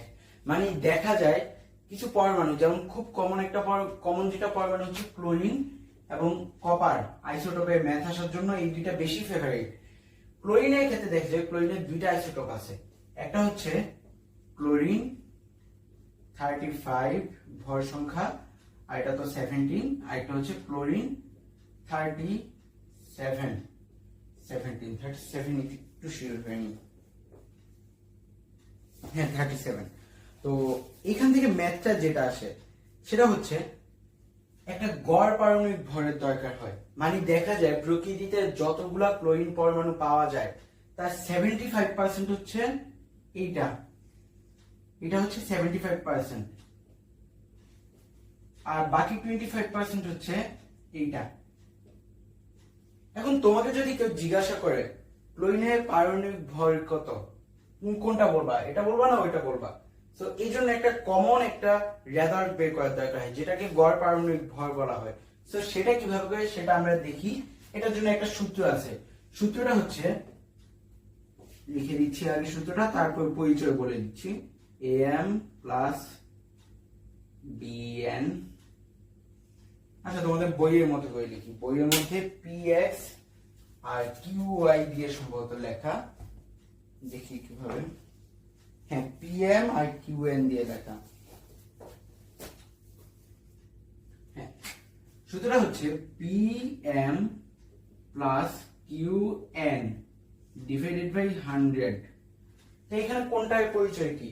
পরিচয়টা হচ্ছে p হচ্ছে যে কোনো একটা ক্লোরিন পরমাণুর ভর সংখ্যা, ধরলাম p হচ্ছে 35 এর ভর সংখ্যাটা, m হচ্ছে যে ক্লোরিন পরমাণুটা নিছো প্রকৃতিতে তার পরিমাণ কত, তার পার্সেন্টেজটা কত। আমরা দেখছি p যদি ধরি 35 তাহলে পার্সেন্টেজটা হচ্ছে 75, তাহলে p এর পরিচয়টা হচ্ছে 35, m হচ্ছে 75। qn এর ক্ষেত্রে q হচ্ছে অন্য যে পরমাণুটা আছে সেটার ভর সংখ্যা, n হচ্ছে 25%। এবার ধরি এটা কি আর এক্সটেন্ড করা যায় কিনা, আমার এই মুহূর্তে एग्जांपल মনে নাই, বাট মনে করো প্রকৃতিতে আরেকটা ক্লোরিন পরমাণু আছে যে হচ্ছে 36 এবং 17 ধরে নাও। এটা যদি তার ক্ষেত্রে হতো তাহলে আমি লিখতে পারতাম PQR, লিখলাম RMNO, RO লিখলাম, RO ধরলাম সে হচ্ছে, এটা একটু কমাই দিই, এটাকে ধরি 24%, তাহলে 75 আর 24 যোগ করলে 99, এক বাকি থাকে, তাহলে সে আছে 1%। তাহলে ক্লোরিনের গড় পারমাণবিক ভর বের করার ক্ষেত্রে Q তো 37, N হচ্ছে 24, তাহলে R হয়তো 36, O হয়তো 7, O হয়তো 1। এরকম তোমার যতগুলো আইসোটোপ দেয়া থাকবে সবগুলো ভর সংখ্যার সাথে তার পার্সেন্টেজটা গুণ দিতে হবে। এরপর এইটার ফলে যতগুলো গুণ দিবা সবগুলো একটা সমষ্টি বের করতে হবে, সমষ্টিটাকে 100 দিয়ে ভাগ করতে হবে। এটা হচ্ছে আমাদের বেসিক ফর্মুলা।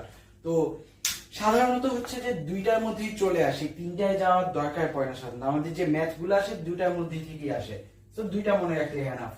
আর এই ক্ষেত্রে আইসোটোপের ভর সংখ্যা নিয়ে বইয়ের মধ্যে, টেক্সট বইয়ের মধ্যে দুইটা ম্যাথ দেয়া আছে, ওই দুইটাই আসলে মোর দেন এনাফ। এই বাইরে মানে এই চাইতে কঠিন ম্যাথ সাধারণত আসে না। তো এই সূত্রটা আসলে আমরা বুঝছি pm plus qn divided by 100। তো আমরা ম্যাথ করে ফেলি, এই ম্যাথটাই করি। বলা হলো যে প্রকৃতিতে ক্লোরিন 35 এবং ক্লোরিন 37 এদেরকে যথাক্রমে 75% ও 25% হারে পাওয়া যায়। তাহলে ক্লোরিন পরমাণুর গড় আণবিক ভর কত? আমরা যে সূত্রটা বসাইছি বা আমরা ক্যালকুলেটরটা যদি অ্যাপ্লাই করি, তাহলে ক্যালকুলেটর অ্যাপ্লাই করলে কি আসবে? আসবে হচ্ছে 35 into 75 plus 37 into 25 divided by 100। Just সূত্রের মধ্যে মান বসাইছি। সো এটা অ্যানসারটা আসে প্রবাবলি, দেখে বলি, 35.5 35.5। সো এটা হচ্ছে ক্লোরিনের গড় পারমাণবিক ভর। তাহলে আমাকে যদি কপারেরটা দেয়া থাকতো, ধরলাম কপার 63 আর এটা ধরলাম কপার 65, তারটা ধরলাম 75%, তারটা ধরলাম 25%। আমি জিজ্ঞাসা করছে এটা তো কত, কপার হচ্ছে 29। আমাকে জিজ্ঞাসা করছে হচ্ছে কপারের গড় পারমাণবিক ভর কত। জাস্ট সূত্রে বসাইলেই হয়ে যাবে, পারবো আশা করি আমরা ম্যাথটা। তা আমি এটা দেখাইলাম না। তারপর অন্য একটা ম্যাথ করি আমরা। আইসোটোপ থেকে ভর সংখ্যার আরেকটা ম্যাথ, সেম সূত্রের অ্যাপ্লিকেশন হবে, জাস্ট ভিন্ন একটা টাইপ। এই ম্যাথটাও টেক্সট বইয়ে আছে। এই ম্যাথটা হচ্ছে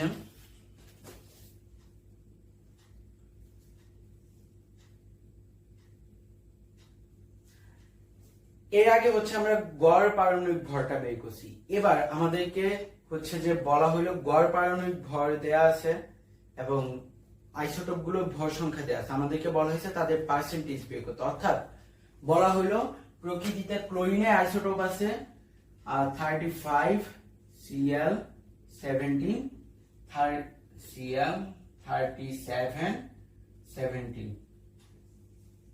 দুইটা ক্লোরিনের আইসোটোপ দেয়া হলো, বলা হয়েছে এদের গড় পারমাণবিক ভরটা হচ্ছে 35.5।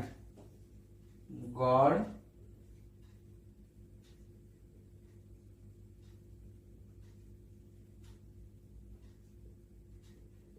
ভর হচ্ছে 35.5। এরপর আমাকে বলছে কোনটা কি পরিমাণে আছে, কোনটা কি পরিমাণে আছে।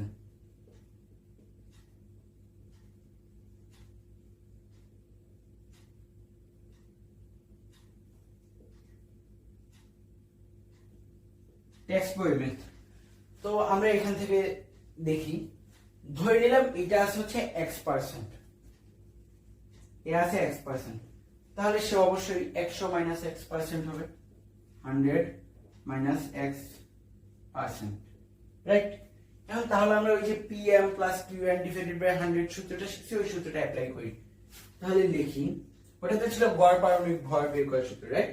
তাহলে 35 into x plus 37 into 100 minus x divided by 100, এটা গড় পারমাণবিক ভর বের করার সূত্র ছিল এবং গড় পারমাণবিক ভরটা দেওয়া আছে 35.5। তো এইটা যদি আমরা এখন সলভ করি আসবে কত, minus 2x plus 3700 equal to 350। হ্যাঁ, গুণ করলাম, তাহলে 2x যদি ওইটাকে ওই পাশে নিয়ে এটাকে এই পাশে নিয়ে আসি, তাহলে 3700 থেকে 3550 বিয়োগ গেলে আসে 150। So x equal to 75। তার মানে এটা হচ্ছে 75% আছে, এটা আছে 75%। 100 থেকে 75 বিয়োগ গেলে 25, এটা আছে 25%। দেখো আগে ম্যাথটাই জাস্ট উল্টা কাজটা করা হয়েছে এখানে। সো ম্যাথ আসলে এই ধরনের ম্যাথই আসবে, এটা থেকে বেশি কঠিন করে না, মানে পেঁচানোর আর কোন স্কোপ অ্যাকচুয়ালি নাই। আর জাস্ট পেঁচাইলে একটা জিনিস করতে পারি, সেটা হচ্ছে তিনটা আইসোটোপ দেওয়া থাকবে, বলবে যে তাদের তিনটা আইসোটোপ দিয়ে তাদের পার্সেন্টেজ দিয়ে বলবে যে গড় পারমাণবিক ভর কত, সেটা সূত্রটা আমরা দেখছি। তো এখন যদি চারটা দেওয়া থাকতো, জাস্ট ওই যে সেটা ভর সংখ্যার সাথে তার পার্সেন্টেজটা যোগ করতে হতো। পাঁচটা দেওয়া থাকলে সেটা ভর সংখ্যার সাথে পার্সেন্টেজ যোগ করতে হতো, মানে ফরম্যাটটা সেম, জাস্ট যদি সংখ্যা বাড়ে আমরা হচ্ছে সমষ্টির মধ্যে আরেকটা যোগ করব, এটাই। তো এখান থেকে আইসোটোপ থেকে সাধারণত এই ধরনের ম্যাথই আসে এবং এই ধরনের ম্যাথটা কিন্তু ইম্পর্টেন্ট। এসএসসিটা আসে কিনা আমার খেয়াল নাই, বাট কলেজ অ্যাডমিশন টেস্টের জন্য খুব ইম্পর্টেন্ট। আর এই ধরনের ম্যাথ ইন্টার লাইফেও করতে হয় আসলে, গড় পারমাণবিক ভর বা হচ্ছে পার্সেন্টেজ বের করা, এগুলা। তো আমাদের একদম লাস্ট টপিকে চলে আসি, সেটা হচ্ছে আমাদের আইসোটোপের ব্যবহার। তা আইসোটোপের ব্যবহারটা পুরোপুরি হচ্ছে আমরা বাংলাদেশের গ্লোবাল স্টাডিজে যেরকম মুখস্থ ধরনের পড়া পড়ি, এখানে এক্স্যাক্টলি ওরকম মুখস্থ ধরনের পড়া, মানে এখানে এমন কোন টপিক অ্যাকচুয়ালি দেয়া নাই যেটা কিনা বুঝানো দরকার, যেটা বুঝতে হয়, এটা জাস্ট মুখস্থ করবা। সো আমি টেক্সট বইটা দেখে বলে দিই কোন কোন টপিক গুলো পড়তে হবে, মানে এমসিকিউর জন্য কোন কোন ইয়াগুলো ইম্পর্টেন্ট। প্রথমত হচ্ছে এখানে কতগুলো সংখ্যা দেওয়া আছে, যেমন 3000-এর বেশি আইসোটোপ সম্পর্কে জানা গেছে, এটা একটা এমসিকিউ হতে পারে। তারপর হচ্ছে আইসোটোপের কিছু ব্যবহার আছে, এই ব্যবহারগুলোর মধ্যে বিশেষ করে রোগ নির্ণয় যে আইসোটোপ গুলো আছে, যেমন টেকনেশিয়াম 99, তারপর হচ্ছে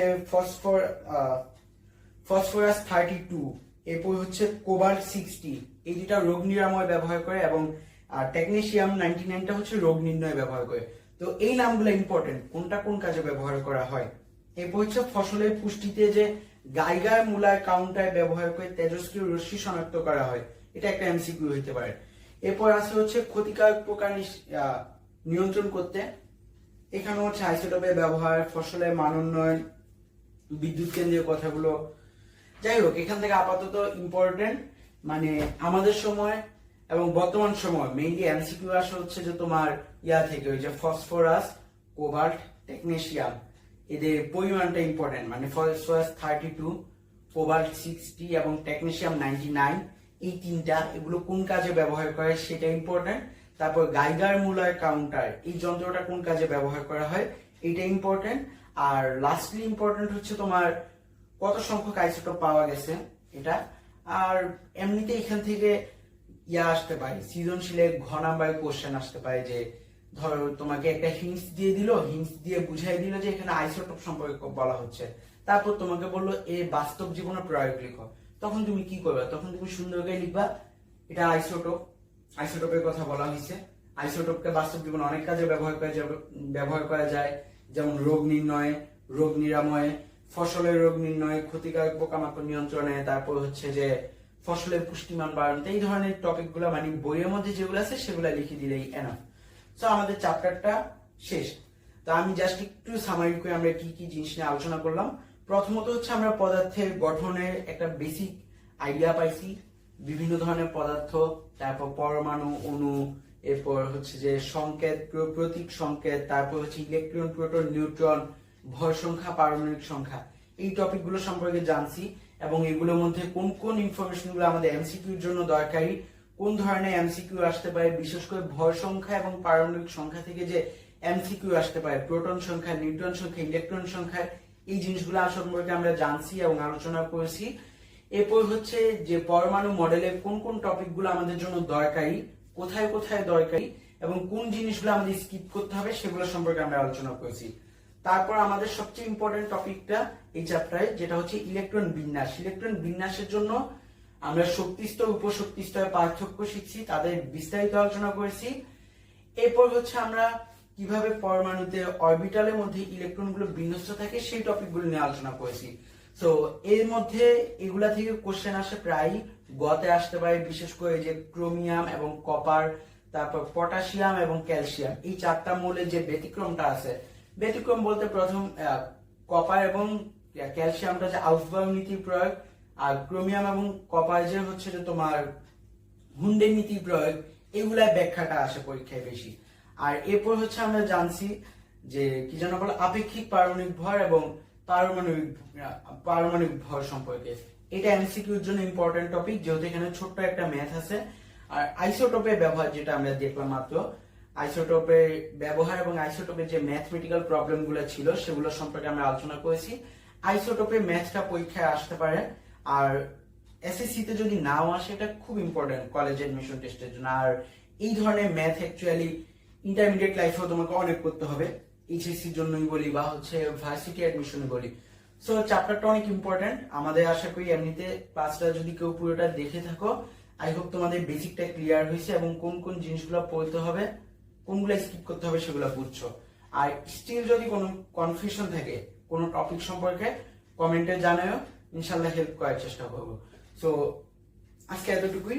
আর চ্যাপ্টারটা রিভিশন দেওয়ার সময় তোমরা চেষ্টা করবে যে চ্যাপ্টার ম্যাপটা দিয়েছিলাম সেটা ফলো করে রিভিশন দেওয়া, তাহলে ইজি হবে রিভিশন দেওয়াটা। তো ভালো থাকবে সবাই।